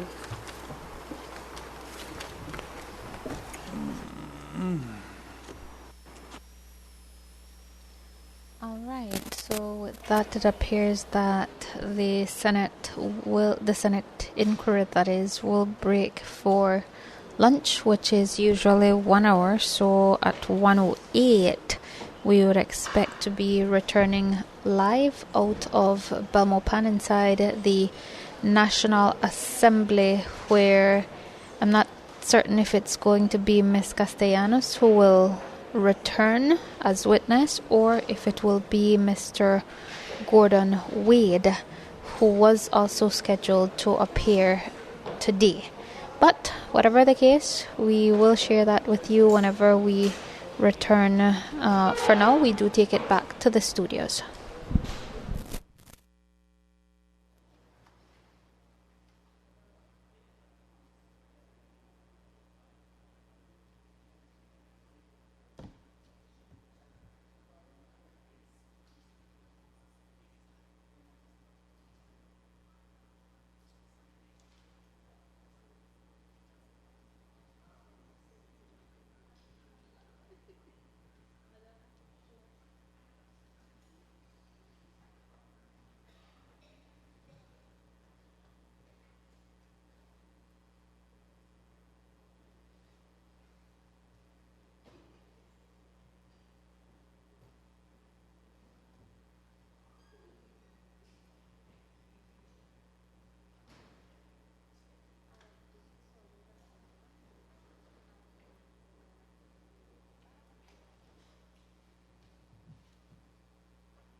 proceed with the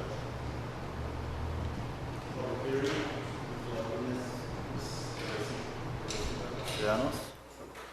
Senator Lizarraga, you had some more questions? Please proceed. Yes, Chair. Thank you.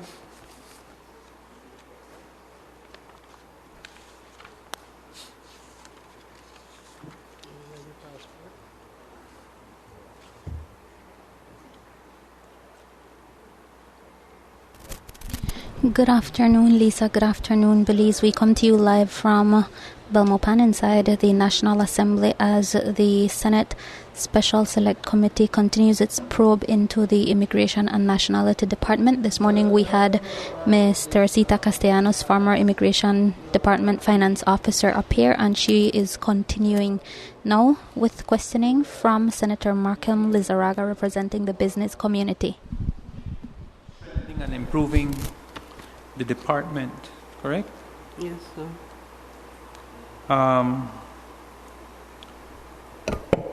Can you speak to us about that whole exercise? Sir, from what I recall, the CEO said 2 weeks ago that information on a cabinet paper, and I don't think I have the authority to bring out that information. Is it on the restructuring that we had, I think, in the year 2013 and 2014? Yes, but I understand, but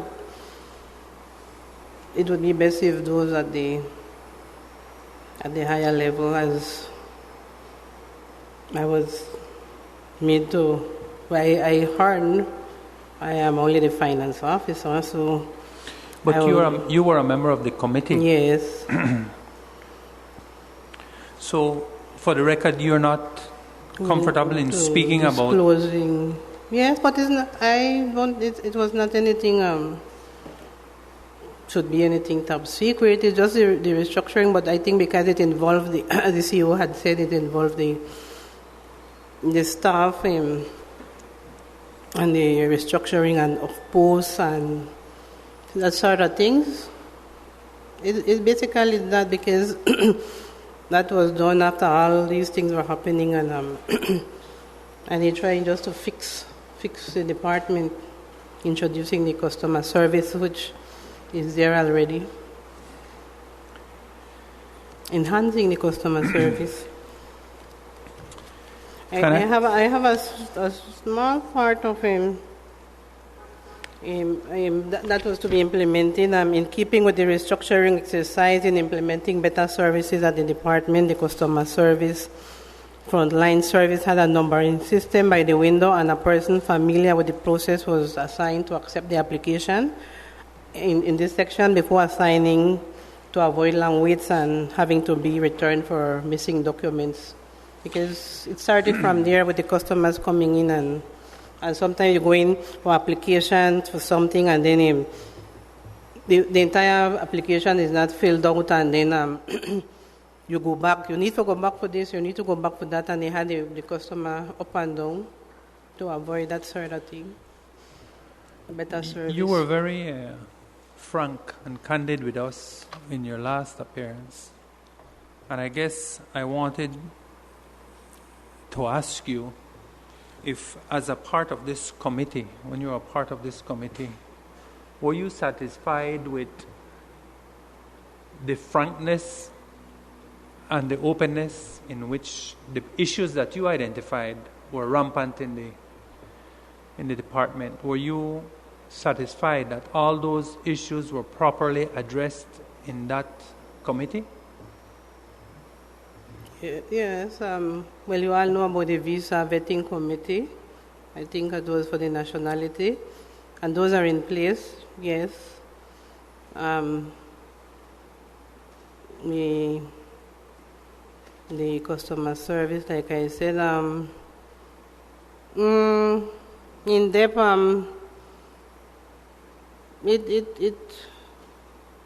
it took a lot of the things. I mean, when it being implemented, I think it would go a long way in stopping what was happening. But my major concern with it because I like to be frank, and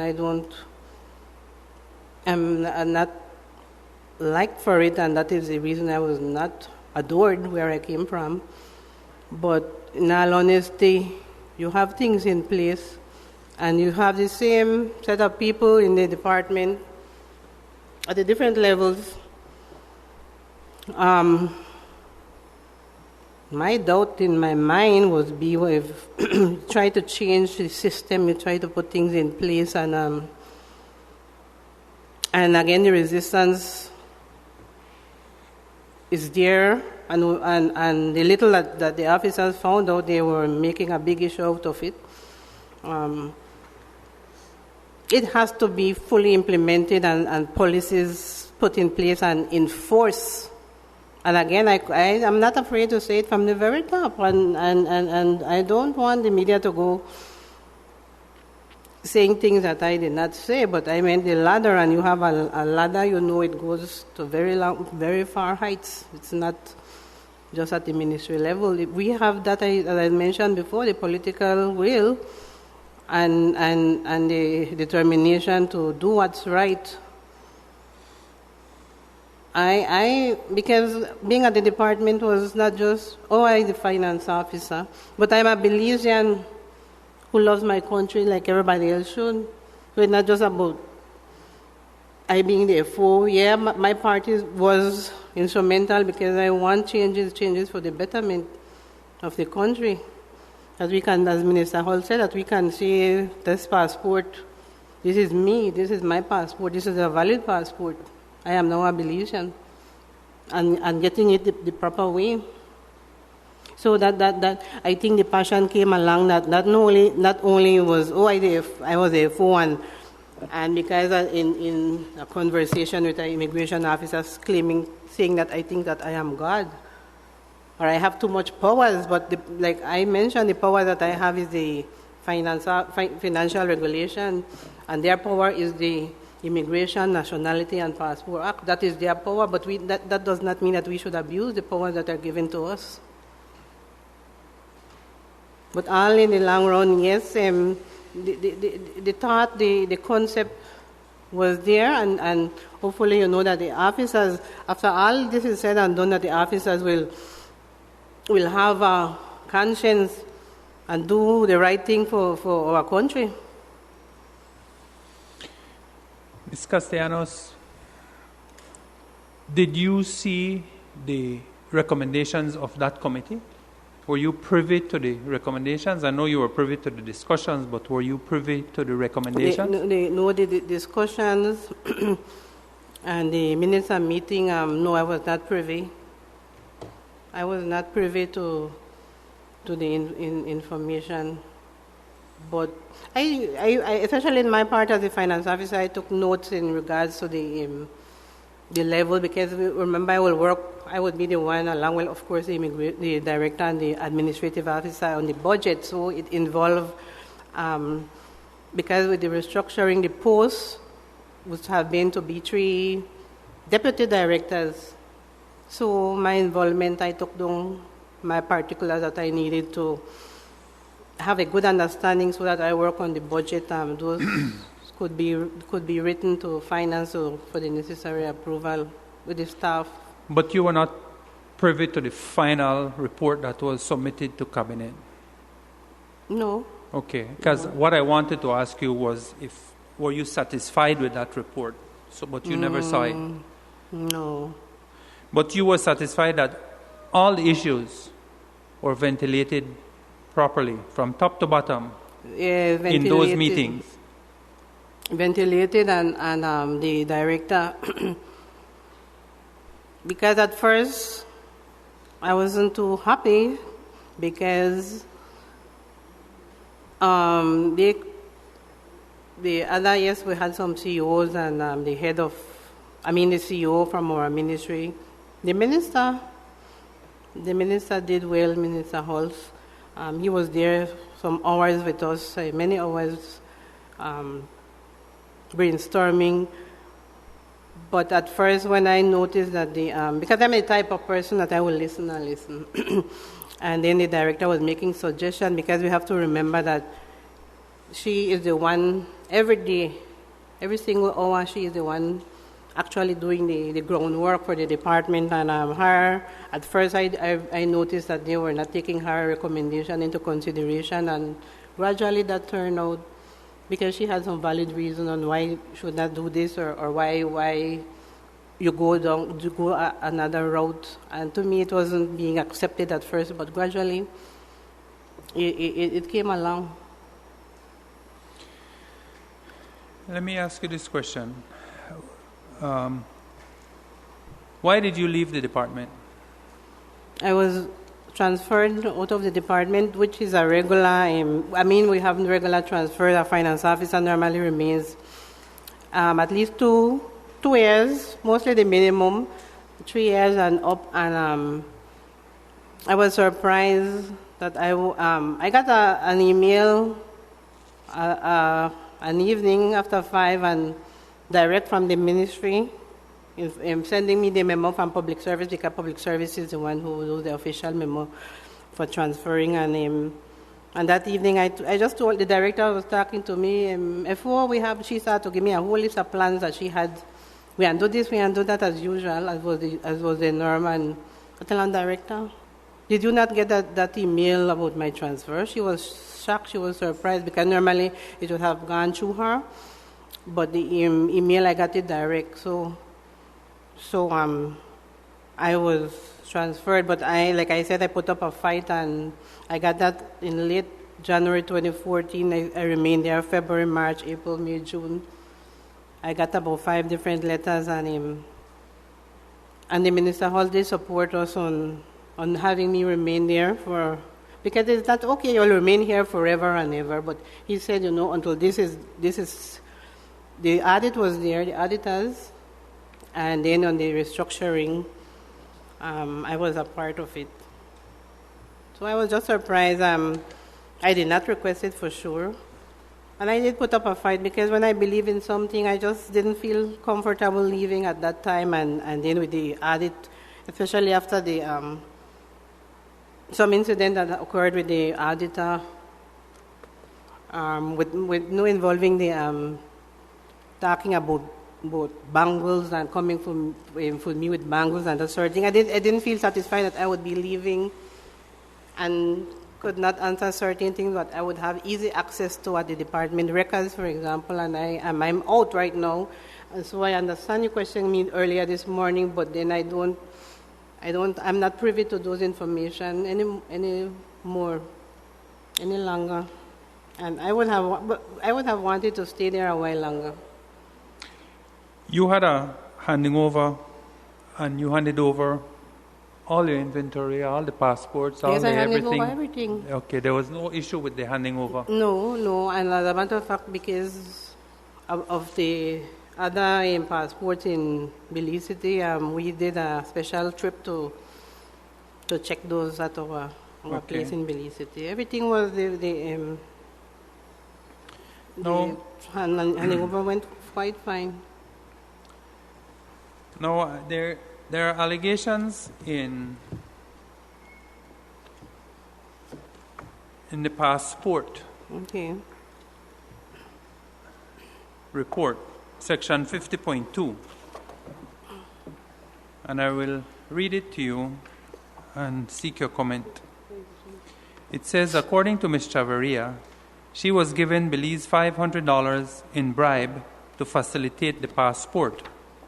She took the bribe money into the office on the 27th of October 2011 and gave it to the administrative assistant, Wizab Zambula.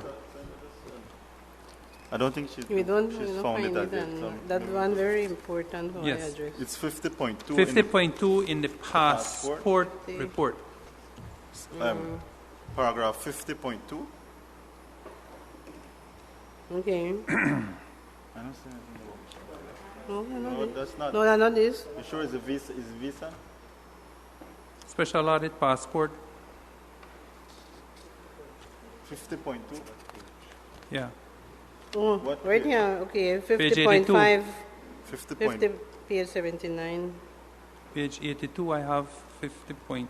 Page 82. Oh, 50.20.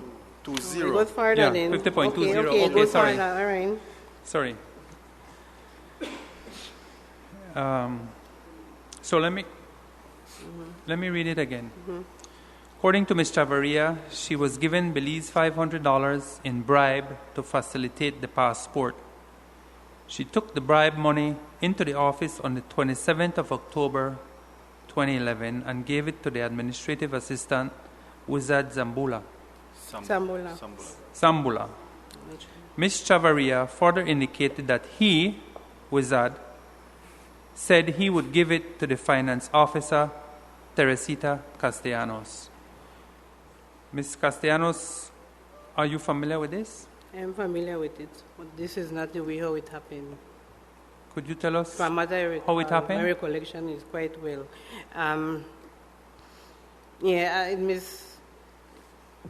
Aside from the fact that Ms. Chavarria did a report, whatever, this $500 was given to me by the director. I did not get anything from Mr. Sambolan or Ms. Chavarria. I don't know what the report has, but Ms. Ruth Main, the director, called me and they explained to me what happened.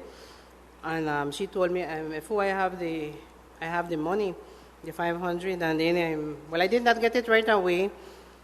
And then somehow I believe later on I reminded, because then she was going out for a meeting, and then I don't recall if it was the following day or a couple of days afterwards, but I went to her office and I asked the director for the money, because during that while I made contact with the Treasury, Sub-Treasury, the FO, and told her what the situation and how we would pay it in, the combination, the car center, and what we would pay it.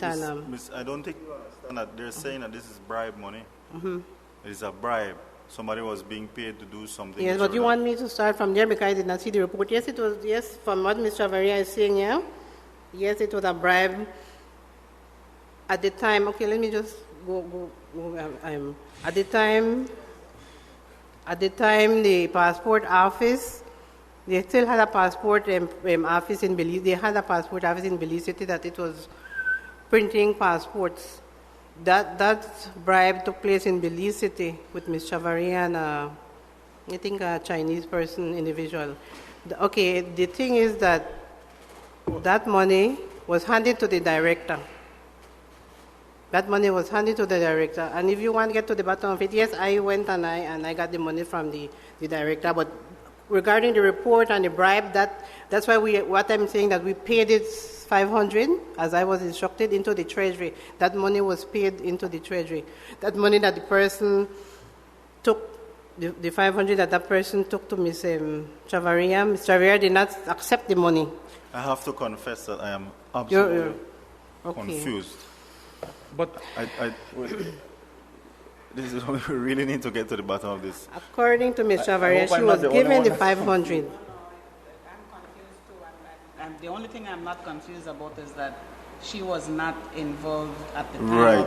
This is after the report and everything was done. Okay, so when you say you get money, she can only report on the money. Not the money because then I was just continuing from where he left that. According to Ms. Chavarria, she was given $500 to facilitate the passport. If you want, I can get into a little bit. Yes, that was happened in Belize City at the passport office at the time. So Ms. Chavarria got money from somebody. Yes, they wanted her to facilitate a passport. For a passport. What happened? Ms. Chavarria is claiming that she did not take the money, she left it on the desk. So money was left on the desk. Ms. Chavarria the person left the $500 money on the desk. On the desk. Okay, and then what happened?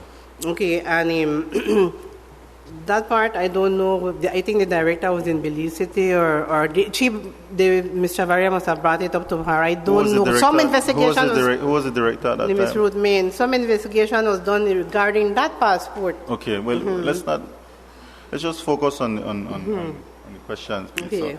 So then the director, Ruth Main, somehow got the money, which according to Ms. Chavarria was left on the desk as bribe to facilitate a passport. Then the director spoke to you? Yes, I was brought into the picture. And told you that this money was bribe money? Yes. And then But you were going to pay it We into had the to pay revenue? it in back, yes. We did not, yeah, Okay. the money so was... your involvement was that you found My- out there was bribe money. uh-huh. It was left on a desk at Immigration Office, Belize City. The director found out. She gave you the money in order for you to pay it into government. Office, yes. and not the police. Well, I don't, when it comes to that, I don't know if there's about this Palco. I think there's So more how did you record investigation that into revenue? that. Yeah, so I don't How did you record that revenue? I went to the Belmopan Sub-Treasury and I personally went and paid it in, and we got a government You paid receipt. it in as what? Pay it in. Is there a head for We that? refer to the file of this investigation. It has a reference on it, and even that the audit was questioning. But I, as advised from the finance officer, the sub-treasury, on how I gave her the whole detail, and we came up with. They collected it, and he refers to the file, a file reference for the same investigation. But that was my role in it. It was paid in to government. Government. But reference as a part of the investigation. Yes, reference as a part of investigation. Okay. Mm-hmm. All right. You led the witness, but anyway. No, I just was trying to clarify. Oh, sorry, I know sometimes, because sometimes I thought that you, No, I didn't want reading the you to report, I thought you had already established But more or less what happened. I need to be Okay. clear in my mind. When Ms. Chavaria received the money, she knew it was a bribe. She knew? No. Did Ms. Chavaria know that the money was a bribe? You She said so. reported it as a yes, bribe. she reported it as a bribe. I just want to be very clear. And when the director gave you the money, director was given the money. When the director gave you the money, what did the director say to you? What did she say to you? She instructed me to pay it into Okay. revenue. Okay. Yeah, I took that instruction from her. I just want to clarify one thing because I'm trying to help. Okay. Did Ms. Chavaria tell you that it was bribe money? Very simple. Ms. Chavaria told me it Did was she bribe say money? that to you? Did she say The director told me, not Ms. Chavaria. Okay. So you can't really say what Ms. Chavaria was thinking or what she thought about that money in response to the question. No, because then you will have to ask her. Okay, so I But just the want to director- make sure that you're very careful with that because I don't want you to get in trouble with that because you can't say what Ms. Chavaria was thinking. Well, you Oh, can, did but it I- would be right I or don't- proper. I said something. Anyway, yeah. But what I want to know is, did she tell you this? Did Ms. Chavaria tell you? Who is Ms. Chavaria, by the way? Mr. Chavaria, she was a passport officer in Belize City. Did Ms. Chavaria tell you that the $500 was bribe money?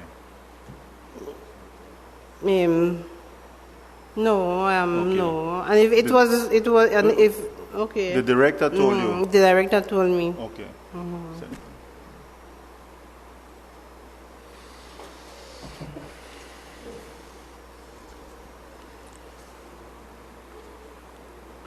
Okay, Ms. Castellanos, for now, is there anything else you would like to add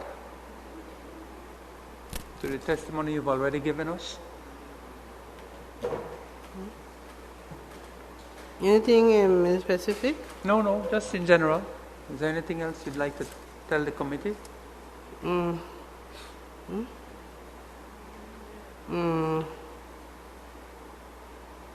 I would just like to make a submission on some of the things that I mentioned in a little bit more detail because I'm doing it also to try and help the committee because I said, as someone said, you were vague. So certain things that when I spoke about the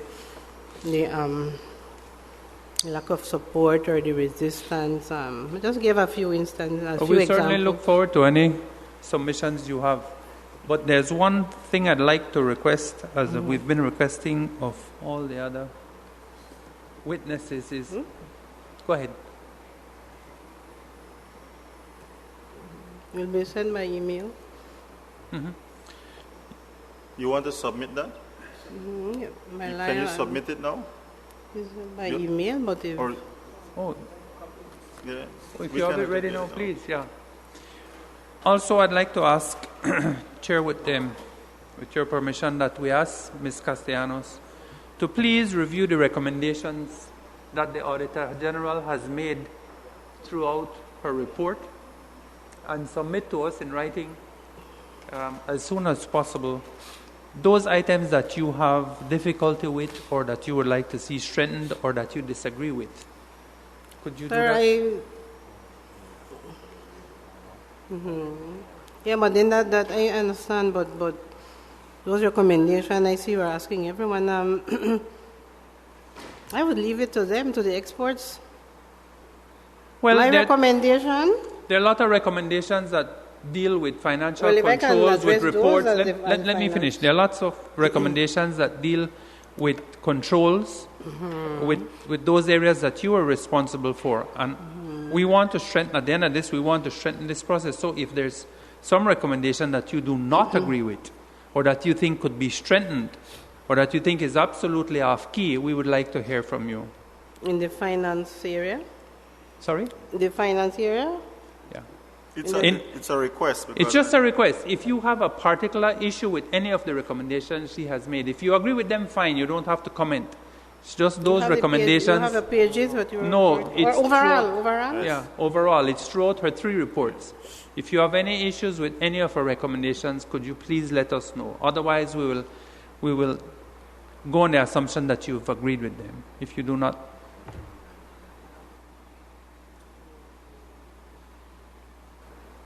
And one more recommendation. No. I'm just saying because I don't want to be stuck. It's up to you. We can't force you what to. I have to say. We can't force you to make recommendations. No, I'm fine with that. But I'm just saying I wanted to add something else. If there is something that if you, what the senator is asking, if you would kindly look. I will do that. I already agreed that. Okay, sorry. Because what a recommendation that is, of course, it won't be in the Auditor General report, is I need for them on the record to do a proper auditing. I think they should have sent in their best team, top team, to do this investigation at the audit department, because they're causing a lot of unnecessary confusion and wrong information, and then I don't want to say, I was not remembering, because I remember certain things I remember in detail as if it was yesterday. But the thing is that they should have sent their top team to do this investigation. So you don't think the audit was properly done? The audit has a lot of a lot of things that need to be amended, and those of us who are affected and being accused, if they can. Yes, I fully agree. Any investigation they want to carry, because I have nothing, I'm talking for myself, nothing to worry about. If I did an error, a human error, I can admit it anytime and say, sir, I did an error. Ms. I apologize for it if that be possible. Is there any other section of the Auditor General's report that affects you or your character or your, whatever, that affects you in some way that we did not address and that you would like to address? Is there some area that we missed? You did address the 2 main things that were the destruction of the visas and the unaccounted 400 unaccounted for. And if you notice in the copy that I handed over, the same 20 of those visas were included in that handing over note. So I think they should have been more thorough and did a proper examination to arrive at to their findings, and it could be very misleading. And I'm saying for the record, when I read this, I got sick. Well, I'm sure that your counsel can advise you as to what you can do if anything in here is false about you. So that's up to you. But any other questions? No, if there's nothing you would like to correct or nothing else you would like to state. That's up to you. Anything I want to correct?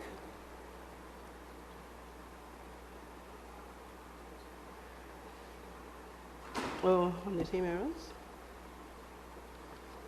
We can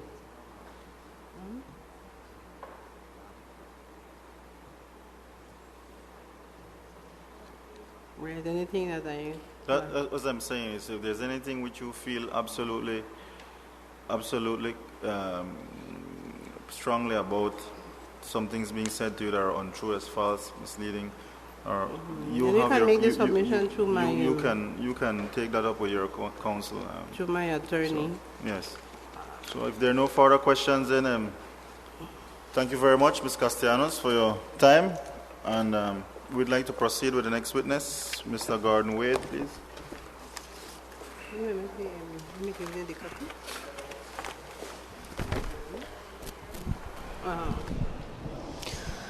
All right, so there will be a very short break as the first witness for today's session leaves the witness bench, if we could call it that, and she and her attorney, and thereafter Mr.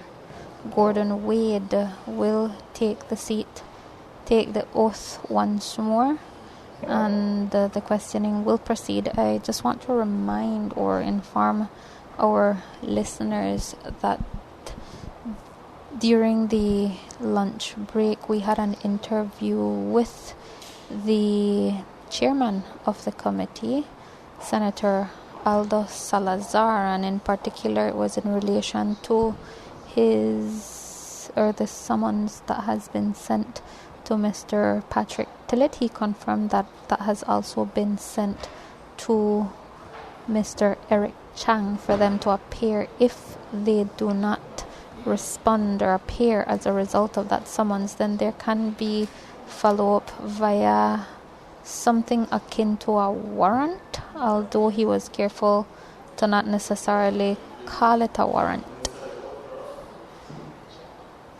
All right, so the oath will be administered to Mr. Gordon Wade at this point.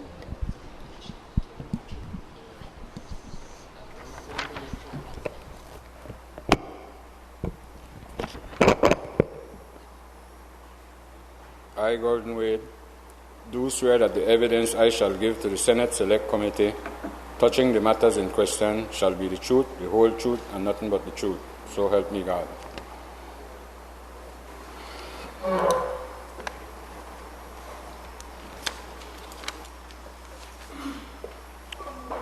Afternoon, Mr. Wade. Welcome Afternoon, back. sir. Acknowledge Mr. Bennett, your counsel. Afternoon, Mr. Bennett. Mr. Wade, we have some further questions for you. I don't think we'll be too long, but I think that we will start with Senator Lizarraga. If you may proceed, please. Mr. Wade, thank you for reappearing. As you know, previously when you came before the committee, I was not here, so please forgive me if some of the questions I may ask may be repetitious, and if you've already answered them, just indicate. I'd like to ask you to take a look at the passport report 57.8.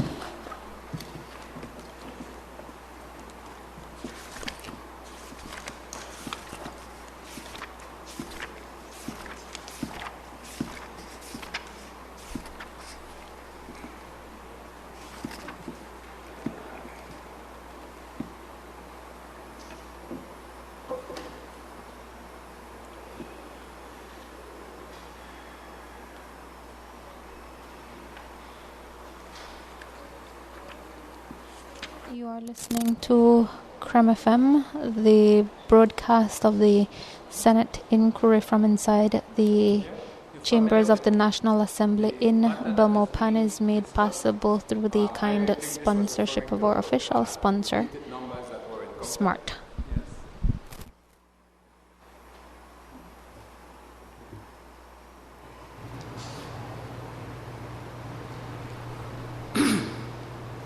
But it also spoke to the fact that original certificates were issued and then subsequent replacement certificates were issued. And while no children were on the original certificate, the children appear on the replacement certificate. Can you describe to us the circumstances under which this may happen?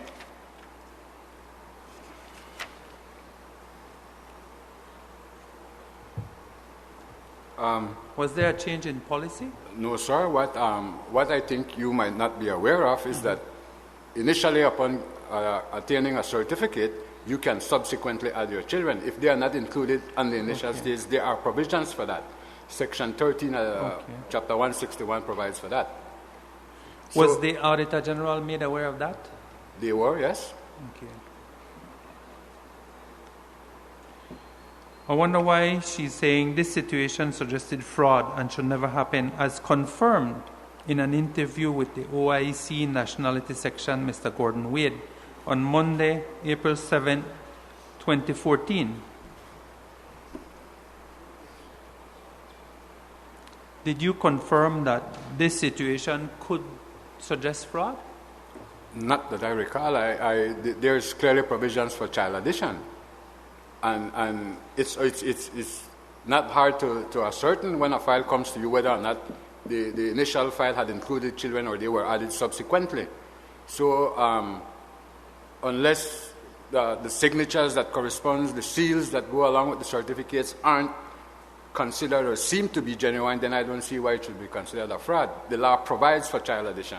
I think the issue is that last occasion I had asked you specifically because of something like whether children were added, and you very clearly and went to show your knowledge and experience, went to the actual section of the law which speaks about nationality, etc., and that you were very clear in saying that children could be added.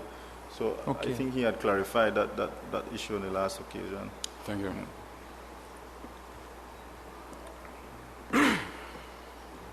Okay. Did you have an interview with members of the Auditor General's team on Monday, 7th of April, 2014? Sir, it's very difficult to... You never kept a record? What's that? You never kept a record of those meetings? No, I did not. We were in conversation almost every day. In some instances, they referred to it as an interview. In my view, some of them were casual. But they are all referring to interviews, and they have specific dates. In my book, I didn't have a diary that logged, the 7th of April I had an interview, the 15th of April I had an interview. There is no log. But it's possible you may have met on that date. You just don't recall. I can't give you a specific date when I spoke to the people, but we spoke to them on a usual basis while they were at their office conducting their audit. Okay.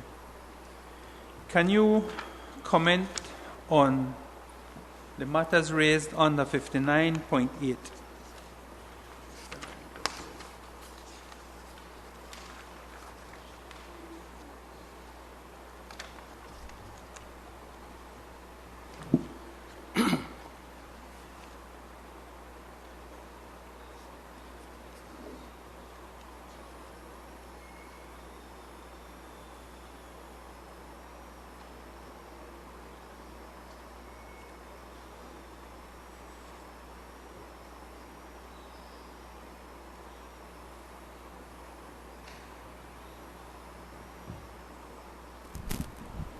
All right, so what we have at this point is Mr. Wade looking over the report. It's actually a table.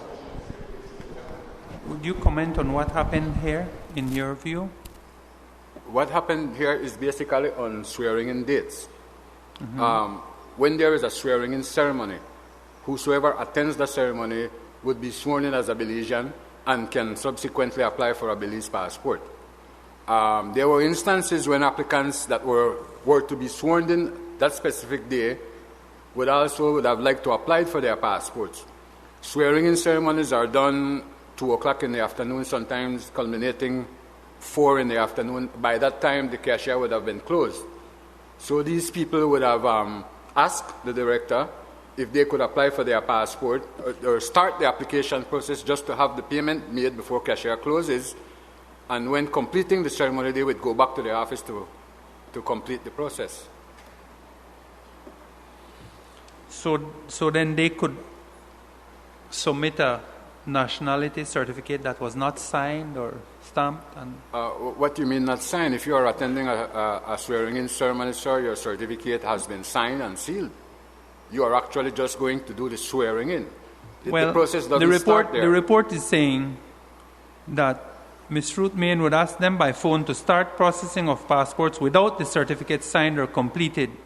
Well, I couldn't comment on what she says there, but I'm telling you how the process works. If it's on swearing-in date, a certificate has been prepared, signed, and sealed. That date in particular is the date when you come to attend the ceremony and actually swear in.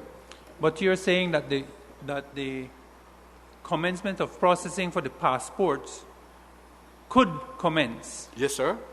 Without a nationality? Like I explained, yes. the issue at the time was the cashier closing Right. at 3:30. And these people attending ceremonies, sometimes the ceremony goes beyond that. And when they return to the office after the ceremony to apply, the cashier is closed. So they would have, like I said, they would have consulted with the director, and if she approves, would give the go-ahead to start the process, like making the payments before they go to the ceremony. And was that in following with the finance orders or the store orders, etc., the regulations that govern you all? Can you actually start that process without first paying for it? Is that allowed? Again, first paying for what, sir? We're talking about passports. But that's what I said. Yes, and you're saying that you can start processing it without first paying because you're trying to facilitate people.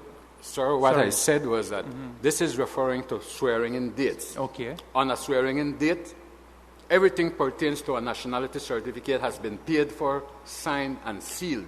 Okay. These persons were trying to apply for a Belize passport right. after the swearing-in ceremony. Right. So they would go to the director, ask or tell the director, you know what, I would like to do a passport. But when the ceremony is done, it might be late when we return to the office and the cashier would be closed to make a passport payment, not a nationality payment. Okay. That would have been done by that time when you attend the ceremony. So the director would then advise or ask the passport officer to allow this person to initiate the passport application process.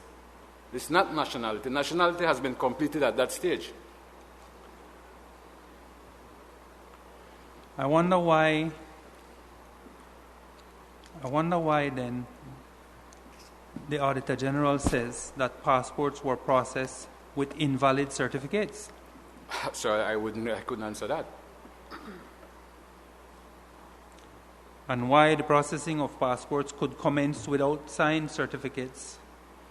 Again, sir, like I mentioned, if you're talking of a swearing-in date, those documents are already prepared, they are paid for, they are signed, and they are sealed prior to the swearing-in ceremony. And was this done regularly or just around a special time or over a short period of time? Like this, as mentioned on swearing-in dates, when we have swearing-in.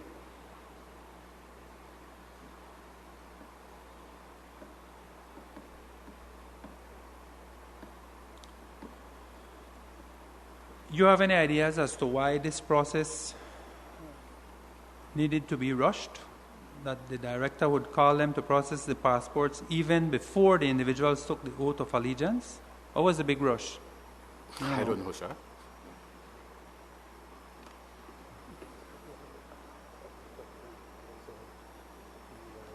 Again, do the regulations allow for this?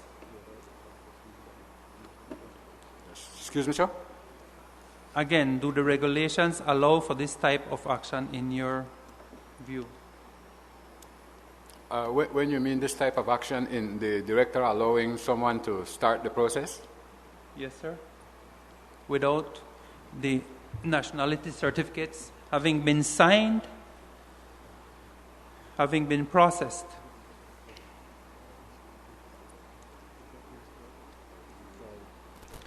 Mr. Gordon Wade at this point is receiving counsel from his attorney. Again, sir, like I mentioned, at this time when these processes were requested by the applicants, the nationality certificates would have been signed and sealed by then. That is not what the Auditor General is saying, but that's fine. Let's move on.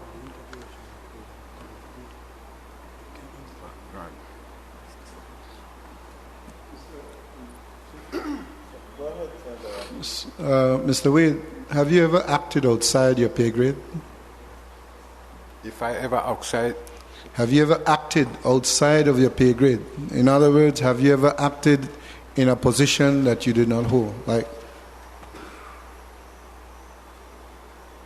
I don't understand that. well, let me explain to you then. As an OIC nationality, we're not authorized to recommend visa. Yet, you recommended visa for Tizi Hai Wong and Yachoa Wong. Do you remember those names? What section of the report, Senator, so that we could assist the witness? We're talking about paragraph, the passport. The passport report at what paragraph? Paragraph 46. 46. I don't remember me.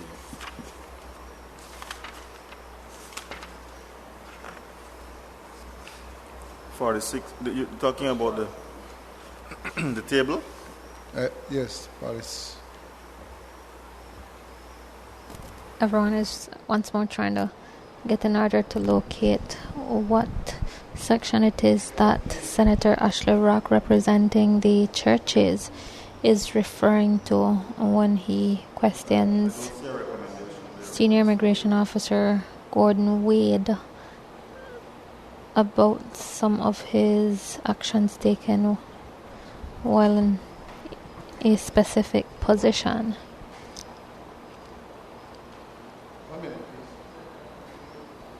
Yes, so while Senator Rock looks for that, then maybe you can continue. Senator Lizaraga, please. Regards to the Auditor General saying, Ms.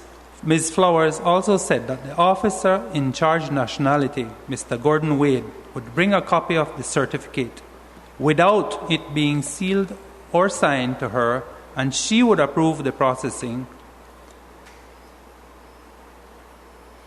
It's the same paragraph that we're looking at. It's the same paragraph? She was also reminded that, that of course, the certificates are not valid unless it bears the stamp of the issuing authority. Ms. Flowers said she was aware that Ms. Main was the director, so she followed orders.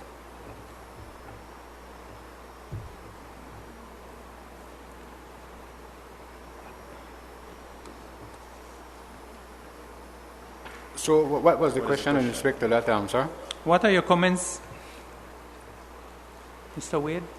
As I mentioned before, these people that should be sworn in for that specific date would go see the director. The director would call the passport office and explain to them what she was requesting, and from my section, ask to give passport a copy of the nationality. But you said earlier that the nationality certificates would be sealed and signed, right? Yes, they would have been by that time. That's not what this is saying, Mr. Wade. Well, sir, I am telling you what the process is when it comes to swearing in. Okay. At swearing in dates, once we have announced a swearing in date, and the date is there, by that date, we have all certificates. So you're disputing that, you're disagreeing with this statement? Definitely.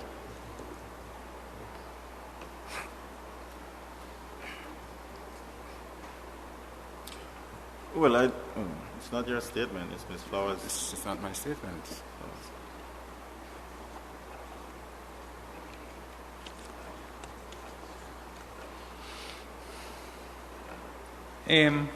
Chair, if I could now refer you to section 91.11 of the same passports. Yes. Paragraph 91? Yes. 91.11.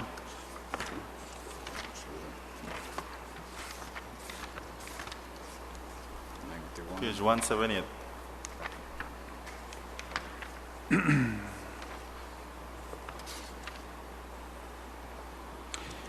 It says an electronic spreadsheet labeled Ministers List 2013 was submitted to us by Mr. Gordon Wade.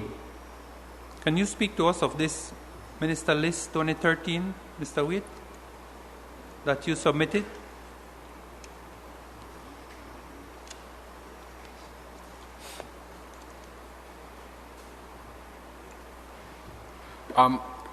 There were requests that were submitted to the department through ministers. They were sent to the director, who would action it and then forward it to me. In my section, I would just have a file that says minister list, which were minister's requests. The director would send a memo to me. If a minister had requested a file from her, she would action it. What do you mean by action it? Well, put a note on it saying, Mr. Wade, kindly see this file or see the possibility of vetting this file. And I would, for my section, I would have a file with all queries from ministers or requests coming to my section from the ministers. It's not one list, it would be requests. You're in charge of the nationality section, yes, am I sir. correct? And I'm wondering, why would the minister go to the director to come to you when there was a clear process established for the application and the receipt of nationality, no? So why would that list come from the minister through the director to you? Why would it come from up down? Shouldn't it come from down up? I mean, I'm a little confused as to how the process was working. This was ministers requesting the department to look at files for their areas. So that would go to the director. It wouldn't come directly to me. What do you mean look at? I'm not understanding. Just to give you an example, if a minister from Belize City would send a letter to the director saying, in my constituency, there are 20 applications in process. Could you please look into them for me to see what are the status of them? Can they be processed? Then that would be, the director would send that memo to me. Kindly locate these files and see if they are ready to vet them if they are ready to vet. Why would a minister need to intervene in that process if the process had started already and was going through? What did the minister's intervention make a difference? Did it speed you up? It was requested from me, sir. No, that was not my question. My question was, did the minister's request speed up your process? How would a minister request speed up a process? That's my question. Why was it necessary for the ministers to intervene? I couldn't answer that, sir. But it had no effect absolutely on what you did or the order that you did? The order in which you did things? Sir, files are vetted chronologically. If I am vetting files for 2014 and a file is requested from 2015, I couldn't vet that. They would have to request that file from me because I am presently in vetting files for 2014. But when they came in and spoke to the director and requested your intervention and your attention, what did that do? Did that change the order of your sequence? Sir, this was a request from my director. Yes. She would have sent to me and said, kindly locate these files and give me a status update on them. That's my director. What am I supposed to do? Tell her that I'm dealing with 2014? So then, in answer to my question, did you change the process, expedite the process for those people on the minister's list because of that intervention? Upon the director requesting a file from me, I have to send it up to her with a report.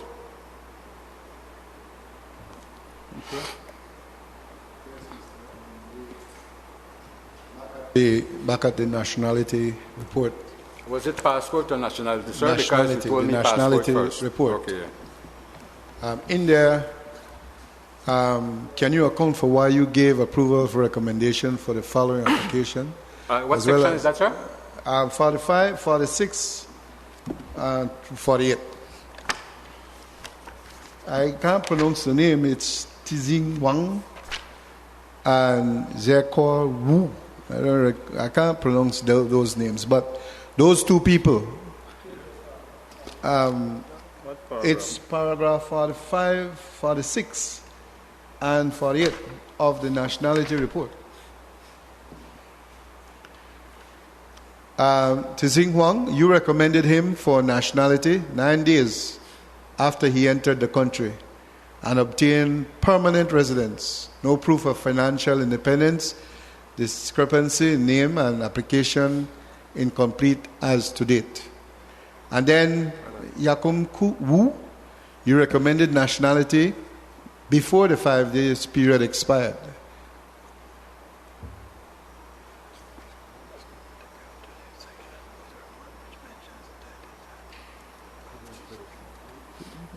So I am not seeing that at all. That you're asking me that I made a recommendation. And where you said, could you tell me the specific Paragraph section? 45. Paragraph 45. Started from paragraph 45. Nationality report, the big book. 45 there, 45 1. Yeah, paragraph 45. Just 45, the first one.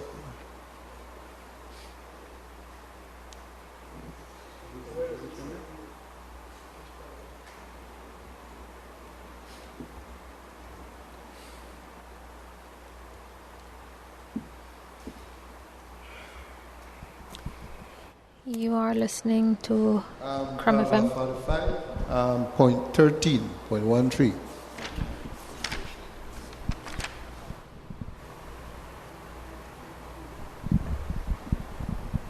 It appears that there is some difficulty to locate still the specific section of the report that Senator... So looking at paragraph 45.13, I don't see any statement there that mentions my name and a recommendation.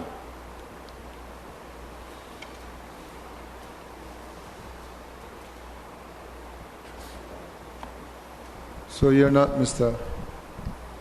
Gardenwheel? Yes, sir. 4512. Look at 4512. Sir, you started out with 46. 45. Sorry. What is the section, 4512. sir? 4512. Look at 4512.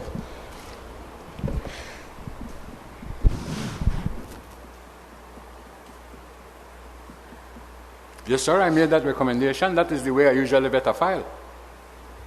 And were you authorized to do that? You had authority to do that?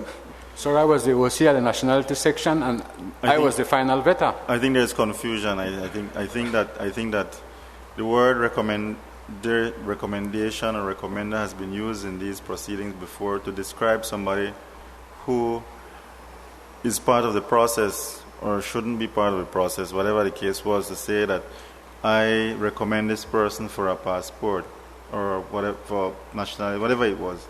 But in your case, you have vetted the file and you're recommending it for approval. Consideration. Right. That's right. And then right. the director says recommended. Yes. So I think the word recommendation is being used in the sense that you forwarding it, meaning you recommending it for approval because you vetted it and you're saying, go ahead. So I think that's probably the source of the confusion here. Or I don't know. I'm not confused, but maybe you. I definitely am. I like I mentioned the last time I was here, I am the final vetter in the section, so every file that goes to the director should go through my office with a recommendation to the director. Yes.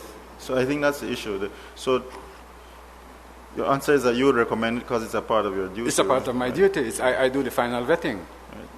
Yes, and that's quite understandable. But in relation to the comments made about those recommendations, it seemed as if though you did them before the 5-year period expired. Again, sir, I don't understand what that means by the 5-year period expired. What and where is that at again? That one was paragraph 48.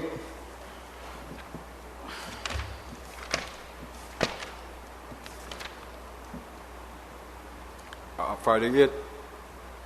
1, 48, 2. What section of 48, sir? I'll tell you right now. Hold on.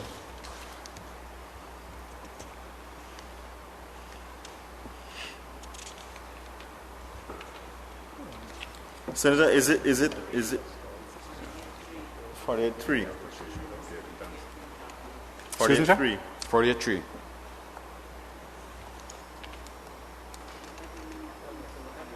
No.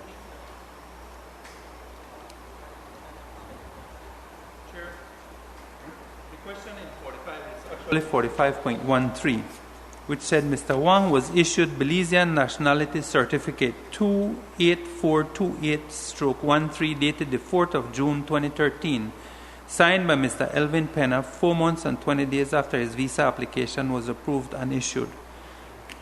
And we've seen many instances where the Auditor General points us to persons going from visa to passport through nationality, of course, in a short period of time.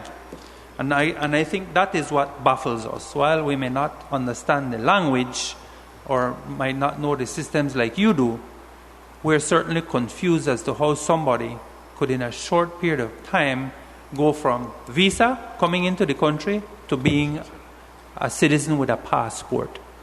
The last time I was here, that question was brought up to me, and I had explained that at my desk, a file comes to me that is already prepared, that has already been, the applicant has already been interviewed, the file has been pre-vetted to me. When the file, nationality file, comes to me, there is no indication in that file that person had just entered Belize the day before, right. Or like I had recommended, and the senator had recommended that there should be a network within the different sections of the department so as to avoid things like these. Because, like I said, a file came to my office already prepared. When that comes to me, there is no original documents on that file, but certified copies of everything that was presented there. And when I vet a file, I vet it. Who certifies those copies? The person that accepts them, whether it be in Belmopan or at the district stations. So you receive a file, and what do? You look through it? I go to see, depends on the section they're applying to. I check to see that the requirements are met, and then I make a recommendation to the director. But somebody has already told you in that process, by their signature, I suspect, that they have checked that. Yes, sir. And that this person qualifies under this. Yes, sir. That is what we said, that it has already pre-vetted. And are these people trained? Because I'm coming to a question shortly where somebody acted on your behalf and apparently did not, according to the Auditor General, again, follow the due process. Are these people, and we've been, anyhow, let me ask you, do you believe that the people in the department who were processing these things were properly trained, they knew the law, they were quite aware of what it was that they should be doing? I would say so, sir. Okay.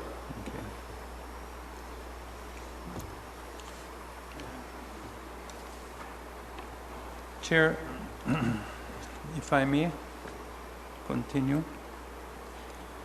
Yes. But I just want to clarify, as I don't know, I don't like to leave any issues hanging. I think what Senator Rock was getting at is that he wanted to know how come you could have approved or recommended nationality for someone when, as it turns out later on, it turns out that that person was in the country for the relevant period. And I just want to, and you can correct me if I'm wrong, I just want to state what I understand from you is that when you get the documents, you look through it and everything appears to be in order, so that you would not know. And I think the last time you mentioned that we found that fraudulent documents from this report, fraudulent documents were coming to the front desk, and those were being certified, and then you would get copies. So that when you act on what is before you, on the copies, then you would recommend. Make a recommendation. Right. So I just wanted to clarify that issue, because I think that was the question, that you recommend, move applications forward when it turned out later on it was discovered that these people were not in Belize for a relevant period of time or never met whatever qualification. Okay. Yes, sir. You have a question? Senator Court, sir. Senator Rock, you want to finish? Mr. Wade, do you recall a name Daniel Morris? Not off my head, sir.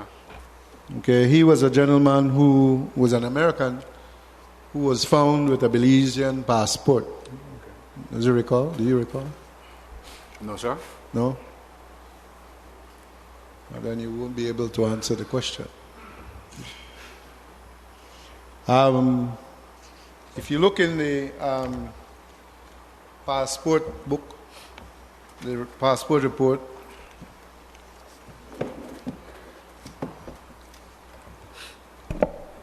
section 91, sorry. 91 or 90.1? 9110. 91.10, okay. Yes.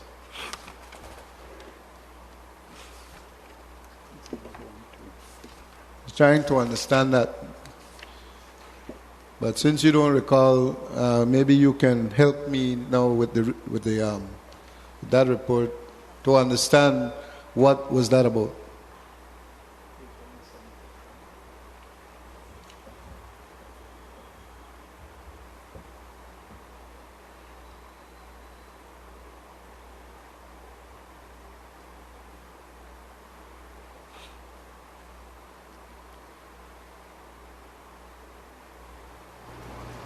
What this is saying that this person had applied for nationality in 2012, and that the file said that he had acquired permanent residence sometime in 2007, signed by the then director, Mr. Garrett Murillo. Mm-hmm. There is a notation here of what his permanent residence file number was, and it also says that the documentation suggested that he arrived in Belize in 2005 through the Philip Wilson Airport, and also prior to him acquiring permanent residence, he had 2 work permits. No, that he had 2 previous work permits which stated that he was employed as a supervisor, but no workplace was recorded on the permits. So that was when he came into the country. Were you the one who vetted him? Because if you go to the second paragraph, 11, it implicated your name. It brought up your name. Again, sir, at that time I was the OC of nationality, so I would have vetted the file. Okay. But that, again, as I mentioned, that's a completed file that comes to my desk. Okay. So whichever office he applied to, whether it be Belmopan or Range Walk, Belize City, that would have been forwarded to Belmopan, the headquarters where the file would have been prepped, the applicant interviewed, and then it comes to my office. So you weren't aware that this man had a passport that wasn't his own? No, so I wouldn't have known that. Were there ever any instances when you have submitted an incomplete file and recommended?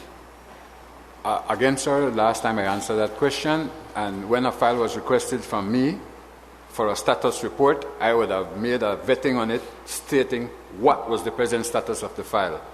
Meaning that if the file was missing some documents or missing some part of the application process, I wouldn't have vetted it and said this file meets the requirements. I would have said the file was requested, but it needs whatever other thing was needed for it to be completed. And go ahead. Would have finished off with a recommendation to the director or asking for her advice or recommendations on that file. And you know of instances where nationality certificates may have been issued without the file being complete, as you know complete to be? Like I said, sir, that recommendation would have come apart from me. I would recommend it or vet it to the director. She would make her recommendations if she want to recommend it to the next step. And if she recommended a file or a person for nationality and that file was not complete, and you would have noted it, of course, that the file was not complete, did any of those files come back to you and say approved for nationality? It will not come back to me after. Okay. They go to the minister? It goes to the minister, yes, sir. Okay. You wouldn't see that again? Until if the minister would sign it, if the director had recommended and the minister would sign it, after he had signed it, it would come back to the section to get it ready for the next swearing-in coming up. Okay. And did files that were incomplete ever get approved by the minister? After I recommend it and the director will recommend it, and it goes to the minister, yes, sometimes they would get signed. But you would not recommend unless the file was complete? Like I said, my job is to give a status report of the file. But, well, I'm trying, be patient with me. I am. Would you recommend a file if it were incomplete, or would you give a report on the status? You would say, Director, the file is missing so and so. That exactly as I said. Okay. That's different than you recommending, am I correct? Yes, sir. Okay, because fine. Let me just clear this up in my mind. So there were instances when the files were not complete, you would make a note and say this file is missing so and so. To then go to the director A director would make a decision whether she would pass it on to the minister or not. That's right. I'm talking about those files that you did not recommend, but that you sent up incomplete. Did you ever see any of those files? Were they ever approved for nationality being incomplete? That was my question. Yes, sir. Okay. And was this frequent? Was this a frequent occurrence? Well, in the last time I was here, the question was asked, and that was mostly prevalent during the time when we had a lot of applications being processed in 2-3 months. You know, that prior was, to elections. Right, sir. That was when most of the files in that status would have gone up.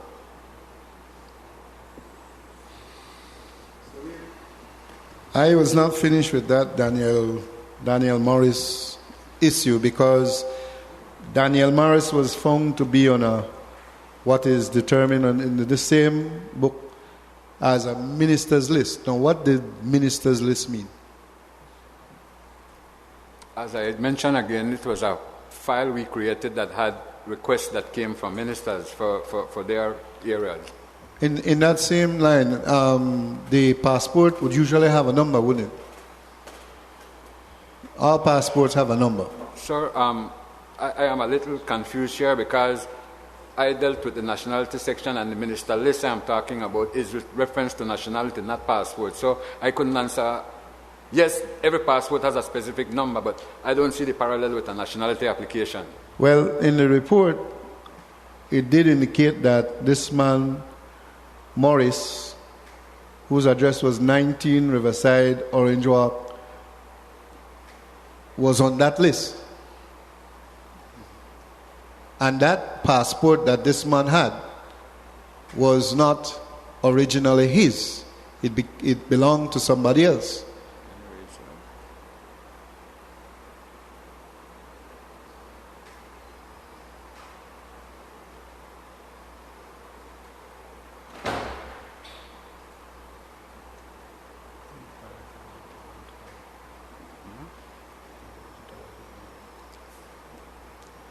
So my question was, since he had that passport, wouldn't you have had the access to check that passport with whether that passport was a correct passport or not? Yes, but this is a passport thing.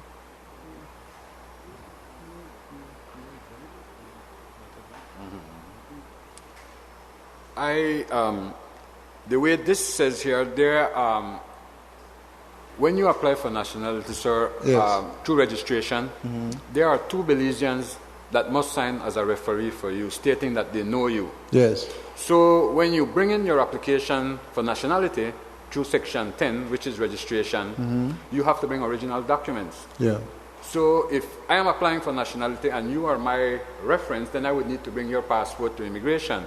So I don't know if that is what they are referring to, that he had this person's passport. Maybe this person was his referee. This person apparently had lost his passport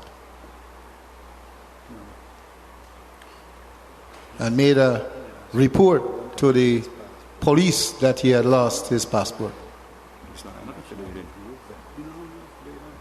Hence, this passport could not have been the passport for Mr. Morris. So I didn't get to see that passport. I wouldn't have any interaction with that passport. I wouldn't have seen that. Well, it's interesting how it appears on a minister's list. It says, the electronic spreadsheet labeled Minister's List 2013, which was submitted to us by Mr. Gordon Wade, OIC, Nationality Section, shows Daniel Ree Morris, address as so and so and so. So what is indicating that you didn't know about this person on your list? His application. His application. Yes. But you were not aware that he had a passport. No, sir, that wouldn't, his file or his application wouldn't have indicated that. Well, this is what I understand here. This man got permanent residency. Then he applied for nationality, right? Which is the file I would have come to you. But at some point, either he got tired, somebody induced him, he got a bright idea, and he got himself a stolen passport and somehow, well, got it forged into making it appear as if it's his. But you wouldn't know anything about. No, so that wouldn't have been included in his nationality application. Right. So that I guess that I don't know if the nationality application was abandoned or what, or what was happening simultaneously, or he got the passport to help himself while his application was pending. But I just want to make it clear that you would not know about that fake passport or where he got that from or anything of that sort, because all you had was an application for nationality before you for somebody who had permanent residence. Right? That's right. And it's a completely different section, nationality and passport. Yes, okay. Yes, Senator Courtney. Just a few questions. A short while ago, you were referring to the period when you had a lot of applications, which you confirmed was in the run-up to the 2012 general election. Yes, sir. The question I have, and I just want to make sure that we're clear on this, you are aware, I think this was one of the questions Senator Rock was asking you, you are aware that there were applications for nationality at that time on files that were incomplete, but that were approved ultimately by the minister, and nationality was granted to many individuals. You are aware of that? Yes, sir. Right. Could you take a look at the nationality report, paragraph 94.5?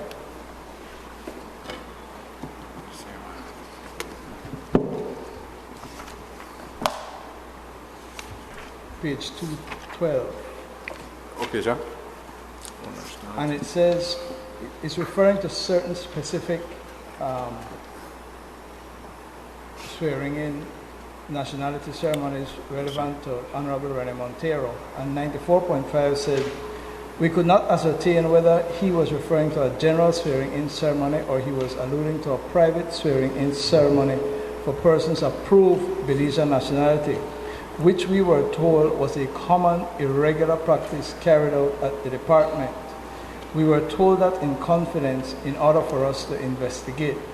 Further investigation is required to ascertain that there was or were private swearing in ceremonies. My question to you is, are you aware of private swearing in ceremonies? Yes, sir. What does that mean? If your nationality was approved, your file had been approved, you were informed by the department that your nationality was approved, and advised to come in and make payments for your approved nationality, the next step would have been to attend a swearing-in ceremony. A public swearing-in. A public swearing-in ceremony that was set by the minister. Right. Why I mean set by the minister, because he was the one that did the keynote address, the Minister for Immigration, and arranged for the swearing-in. So he would have set the date when he's available to have a public swearing-in. If for whatever reason approved nationality file for someone that was waiting for a ceremony and maybe an emergency came up and he came in and requested if he could have been sworn in before a public swearing-in ceremony was held, the director or the minister would arrange for that to be done. Are you aware of swearing-in ceremonies taking place, private ceremonies taking place in the run-up to the 2012 elections? I am aware of private swearing-in, a few that we did, but the dates, I wouldn't say directly before, but there were, while I was in Belmopan at that sections, I did aware of some private swearing-in. Right, and again, I'm focusing on the run-up to the election period when there was 2012, when there was heightened activity. The level of vetting that was taking place, was it any more intense or less intense than the ordinary? Well, sir, with the magnitude of applications, I don't think they could have been more. Remember, it was a time between, let's say, 3-4 months, and the magnitude that was done in that time, I don't think it could have been less. It could have been more scrutiny. So what you're saying, and I want to be very clear, is that because of the amount and the significant amount and the short period for processing, you're saying that the vetting was not more than usual. No. Would it be less? Could definitely be. Now, there are only a finite number of people in the vetting department. Final vetting in the department should be done by myself. Right. But below that, where the vetting is taking place, how many employees, how many officers? At any given time, I would say 2 to 3 other. 2 to 3. Which would be considered a pre-vetting, because final vetting was done by the officer in charge. Right. So the other officers in the section would have done a pre-vetting. What I want to know is, at this time again, run up to the 2012 election, when things were being expedited, was there an increase in the number of officers who were doing the pre-vetting, or it was just the same two? During that time, there were officers that were doing final vetting, not only pre-vetting, apart from myself. So there were people who were actually giving final approval and recommendation. Final recommendation to the director. Not you. Not only myself, in addition to me. So this was extra staff brought on? From the office in Belmopan, from the different sections. Isn't that out of the ordinary? Considering, yes. That's why the sections are specific. And so this was being done to facilitate the magnitude of applications that were being processed during that time. All right. And then finally, now that, well, for some time it was known that a substantial number of these nationalities were approved on files that were incomplete, to be charitable. Let's say incomplete.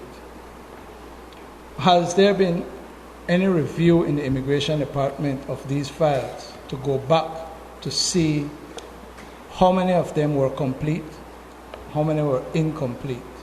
No, sir, that has never been done. So there is no review to see that those persons who are walking around with passports that they are not legally entitled to find those people and cancel their passports? No, sir, that has not been done. Does the law provide for persons who receive passports on a process that is incomplete? What is to happen to those? Those can be revoked.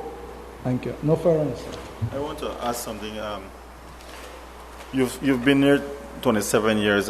We've seen, and it's been discussed quite a bit here, that in the run-up to the elections in 2012, there was, as has been described, heightened activity.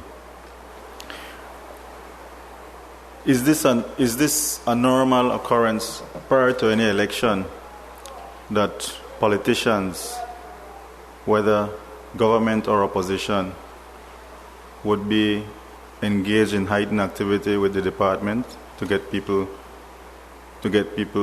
registered, to get people with nationality so that hopefully they could vote for one person or the other? And that was something I wanted to make a personal note of, that whatever year an audit would have been done in our department, from our department went civilian, if any 2 years or 1 year would be chosen to run an audit, we would be doing the same thing we're doing now with different people answering questions, because that has been the norm ever since. I have been in the department, that's the way it has been. Okay. So you're saying it's not that it's normal, but it's a usual occurrence. Yes, sir. That running up to an election, politicians, and not just from one party, government or opposition, politicians would engage in heightened activity to see that either constituents, or whoever it was, would get nationality. Yes, sir. Thank you.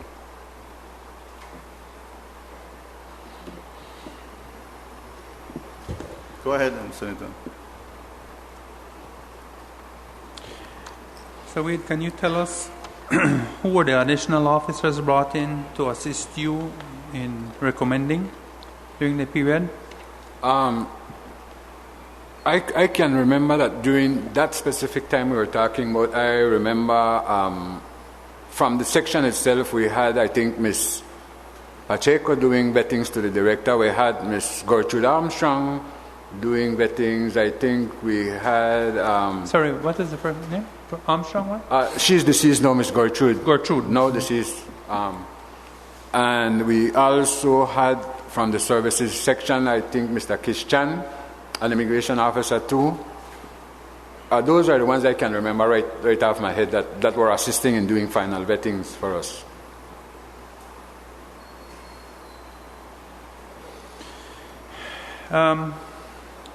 Early in the Auditor General's report and presentation, she spoke of some resistance that was encountered in the department.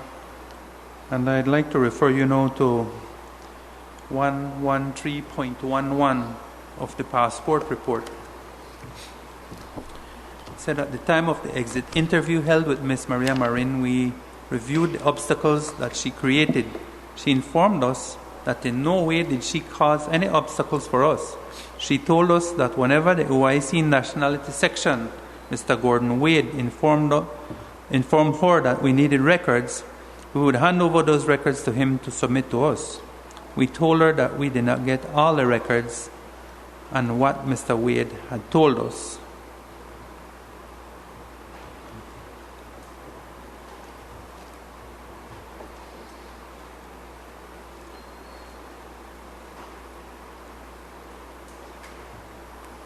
Would you care to comment on that section? What did you tell them?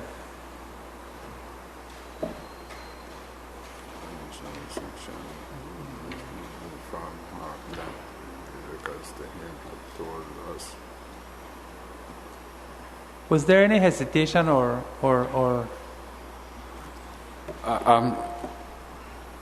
at the time when the audit was conducting their work at our department, there was also two other investigations happening simultaneously.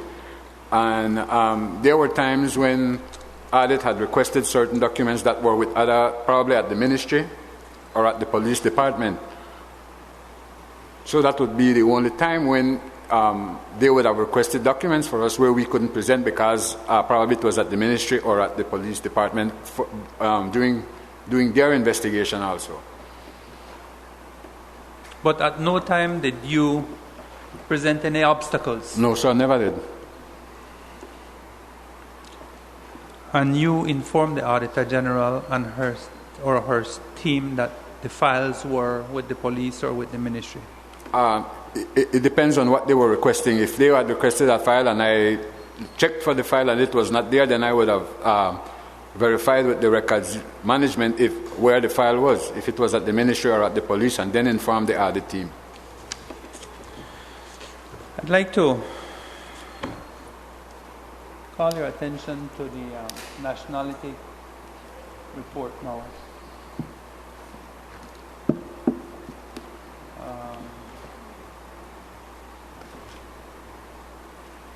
Section 23. Sorry, paragraph 23.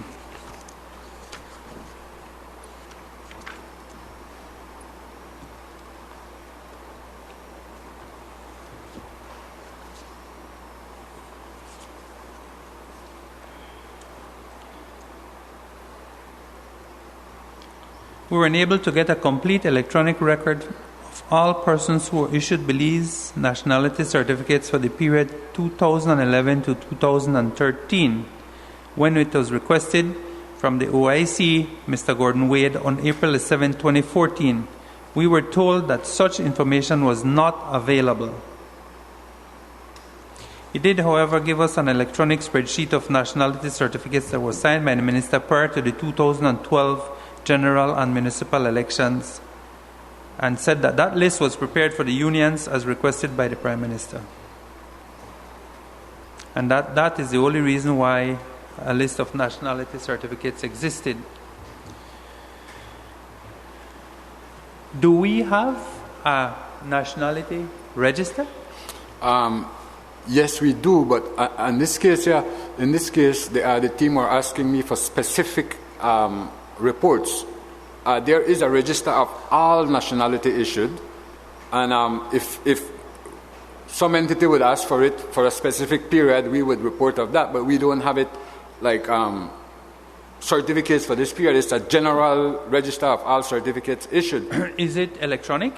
The department is working on getting it electronic. It was in a register. I see. I see.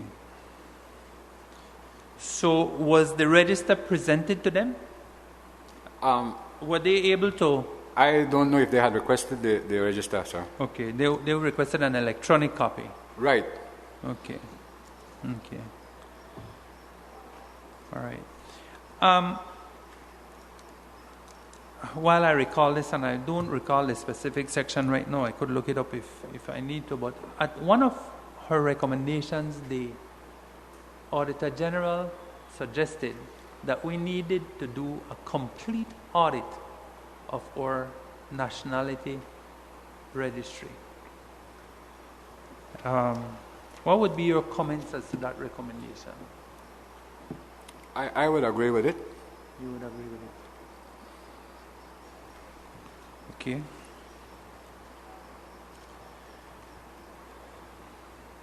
Let us go to 45.13, please. Oh, sorry. That's the same issue you raised. Let's go to 46.5.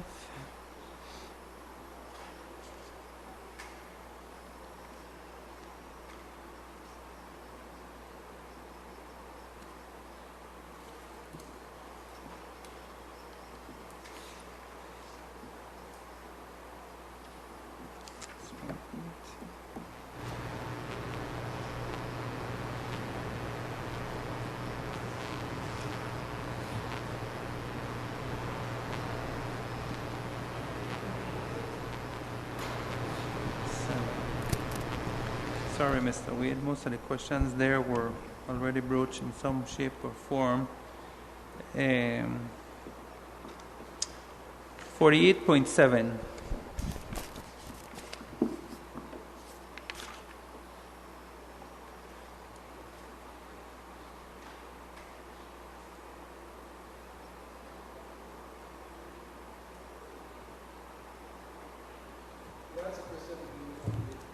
For the record, in the run-up to the 2012 election, who was the Minister of Immigration?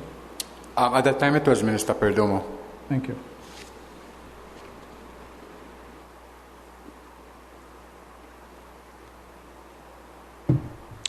Okay, 48.9.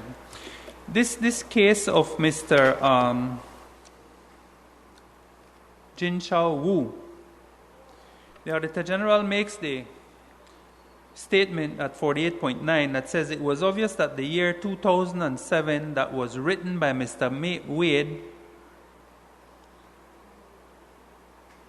and from the entry stamp seen in Jin Chao Wu's file that he would not have qualified until April 12 for Belizean nationality.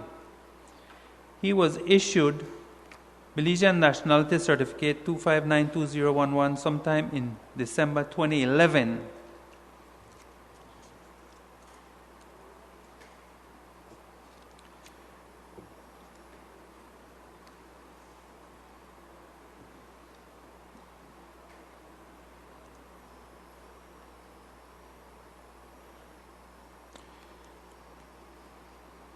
And then it goes on into 48.1. And again, talking about persons not qualifying and being ultimately issued a passport on December 2011. But your answer, of course, would be that when the files came to you, they were already vetted.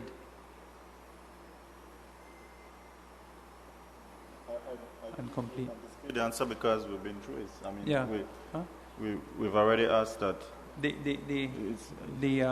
cases are similar, I guess. Sorry, Senator, 48. Yeah.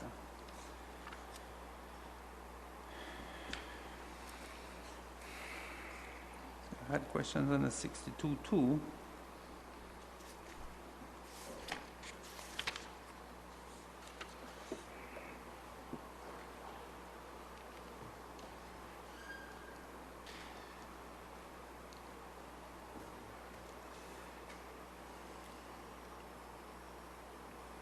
Mr. Wade, a lot of these issues are similar. Persons come in when the Auditor General did her checks. Passports were not stamped. They could not determine how somebody came into the country. And it's a big book. In your view, first of all, were you a part of that committee that was set up to make recommendations and to strengthen the internal processes and controls? Remember, there was a committee that was set up by the Director Marine to look at... committee was set up to look at making recommendations as to how... As far as I'm aware of, sir, I don't know of any committee that was set up to do that. Okay. So then you were not a part of it. Did you at any time, Mr. Wade, come across irregularities in your vetting? Or did you rely solely on the vetting done by those persons below you? Yes, sir. We would have, like I said, and we have acceded already, that was one of the issues in the department. The non-networking of these different sections, which we depended solely on the strength of the file coming to us, certified documents and things like that. At that time, there wasn't any verification process done. There wasn't any permanent residence file attached onto a nationality file and things like that. We depended solely on knowing the different stamps, the different signatures and so of the office and the officers at the time. And you've been with the department for 27 years? Yes, sir. And in that time, did you make any recommendations because of your experience with weaknesses in the system? Did you make... Sir, we have made recommendations in several aspects of the department, because in the time I've been in the department, I was only in this section for 3 or 4 years. I've been at different offices, at border points and so on.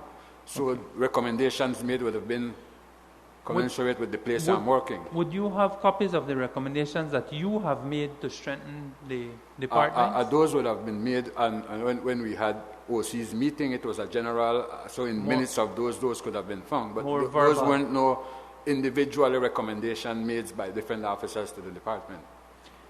And generally speaking, when you made these recommendations, you made them to your director? And the quorum of officers at the meeting. Yes, there are meetings that are held with all the OICs. All the OICs, yes, sir. Yeah. And were these recommendations generally accepted or put into place or not? Again, some of them were, some of them were not. What I'm trying to get at is that we have heard of this culture that has existed in this department for so long. And you've been there for 27 years, so you've probably seen it all. And over the years, I'm trying to establish why were a lot of these things not addressed and fixed? And why did it take an audit by the Auditor General to really stir things up and to get some action? We still haven't determined what action and how many plugs have really been put in place. But what was it in this culture that stopped improvements, that blocked improvements, that blocked revamping of the way things were done? What it is, so in your view? Like I mentioned before, these were political requests. And it starts there. Because, like I said, if there was an audit to be done in the department for any time since the department have existed, this would have been the same thing that would be encountered. So you're basically saying, if I'm hearing you right, is that the political culture is what has allowed this to continue. Right. Thank you very much, Mr. Wade.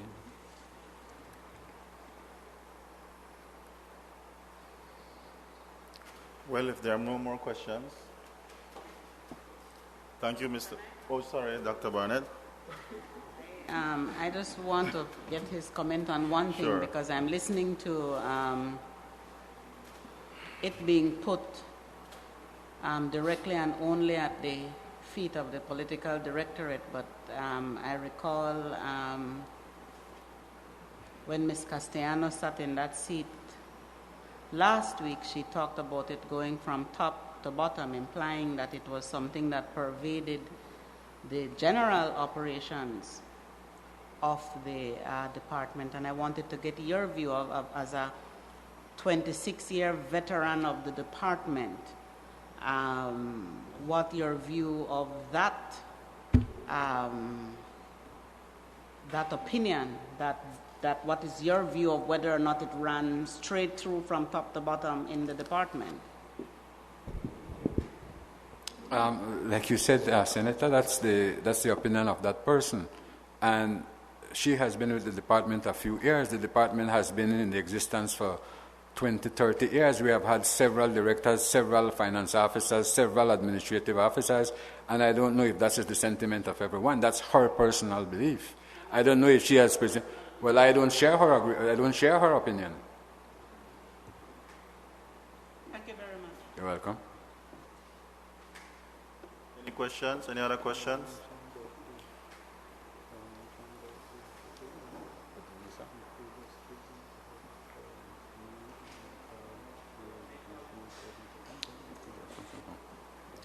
You have something else to say? Yes, sir. I just wanted to mention that while listening to some pieces of the hearing, when it dealt with visas, missing visas from the western border, there has been instance where Officer Wade's name has been called as removing visas from the western border. And I'll just like to state that there are several ways that operate in the department, and I would like for that to be clear. Because it was mentioned to me by other people that when that was reported in the media, my picture was shown. Officer Wade took 8 visas from the border and my name was shown. My picture, I understand, was shown. I haven't seen it, but I would just like for that to be clarified. Which officer they are talking about, which Officer Wade?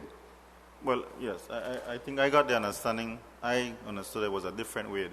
Well, I don't think it's a sentiment of you everyone. want to clarify that you had nothing to do with those visas. I was not even at that station at that time. I don't have anything to do with that. This isn't a G Wade, this is an L Wade, right? Right. It's an L Wade. No, it's not you, sir. Okay. But I could The understand media needs it. to get its story straight. Well, Right. that's what I'm saying. And your counsel can advise you as to your options. Right, I understand that. But I just wanted to make that clear. Right. Chair, one final request of Mr. Wade. I'm sorry, I forgot. Would it be possible, we're trying to look at the recommendations made by the Auditor General. We're trying to see how we can strengthen the systems. Would you be so kind as to review her recommendations and just submit to us those recommendations that you do not agree with? She's made a multitude of recommendations over the 3 reports. Speaking specifically from the nationality section, and a person You have 27 years of experience. If you could just go through the recommendations for us and submit to us only those that you have an issue with. If you agree with it, no problem. If you have an issue with one of our recommendations or think that one of our recommendations could be strengthened, could you please... That is what I'm explaining, Yeah. sir. And I will go through her recommendations and do that, but I have my own recommendations. Excellent. Excellent. We look forward to receiving them. Will I have them now? Oh, well, please. If you have them in written form, No, or sir, I just have some small notes Okay, that I could expand on. Go ahead, please. And like I said, I mentioned when I speak of this, I speak for the nationality section, for which I was. Okay. And my first recommendation is to have the Chapter 161, which specifically deal with nationality, to amend certain sections in the Act that would be clear, that whenever you go to this section, it's clear what is asking for. And I make specific mention like Section 11 that deals with marriage. The requirements in Section 11 basically states that you qualify for nationality through Section 11, which is marriage, by living in Belize for 1 year and being married to a Belizean. That is basically what the requirement says. In my view, that's open to interpretation. So, like that, I think needs to be strengthened to. Because it says that in order to acquire nationality through marriage, you must be living in Belize for 1 year, and you must be married to a Belizean. In talking to some other officers, they say they understand that that means that you could be living in Belize for 1 year and only be married for 1 month and qualify. Some says you have to be married for 1 month, for 1 year, and also reside for 1 year. Things like that, I think, needs to be clear and direct, stating you must reside in Belize for 1 year, must be married for 1 year. That section is very vague. Okay. Again, another section is section 545 that deals with descent.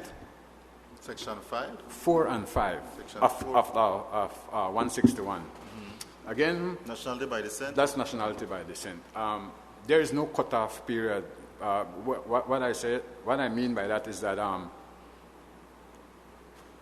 nationality through descent can be passed down for the next 100 years to whosoever comes as your generation. I personally think there should be at some time when you said it goes as far as grandparent. After that, it's just my recommendation.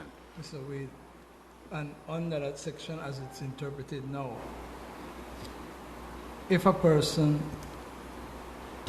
wants to get nationality by descent, that person can get it also as an adult? Yes, sir. So it doesn't have to be a child? It doesn't have to be a child. No, it does not have to be a child. Mm-hmm. You're saying it's being interpreted that, say, my great-great-grandmother was a Belizean. That right now, that is being interpreted as I am able to get nationality by descent if I can prove that lineage? Yes, sir. And then also, you're a born Belizean or you're a Belizean, and your child is born outside of Belize, so that child acquires nationality through descent from you. Right. Then your grandchildren acquires from their mother, and then it continues on. There's no point that it says, okay, it's up to the first generation, the second generation. How far is descent taken to? Right. Mm-hmm. Anything else?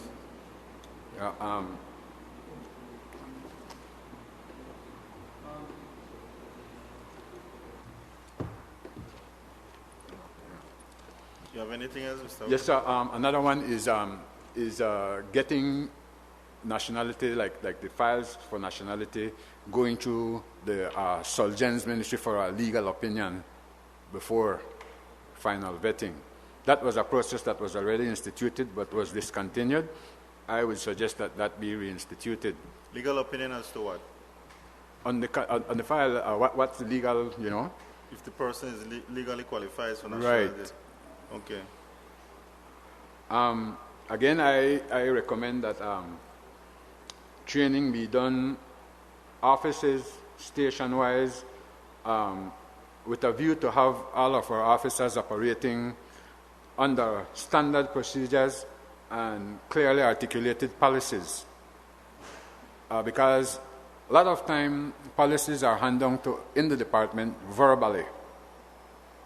And sometimes you come later and you're looking, could I see this paper where that was? And then you can't find it. And also some procedural manuals that we have been working on for the 3 sections, the nationality, the services, and the passport sections, I think needs to be instituted for us to have a clear-cut understanding of what the requirements are for each process in the department. Okay. That's it? Okay then, and you agree with the request of Senator Lizarraga to look at the recommendations of the Auditor General and to let us know which ones you feel are no.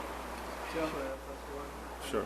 Mr. Wade, nationality is only issued at headquarters.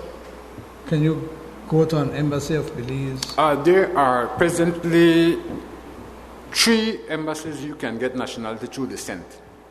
In London, in Los Angeles, and in New York. Descent. By descent? By descent. Descent only? Descent only. So those 2 are consulates in LA? And the embassies, the ambassador is the person who had signed those. Okay. Thank you. Thank you very much. All right. That concludes our public hearing for today.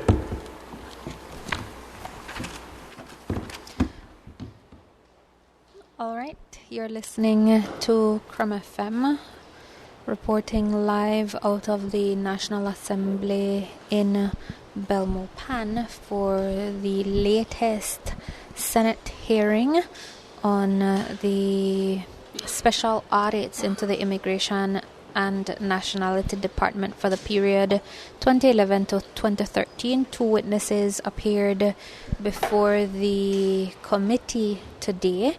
That's Ms. Teresita Castellanos, former finance officer, and Mr. Gordon Wade, port commander, or otherwise known as officer in charge for the Belmopan immigration section.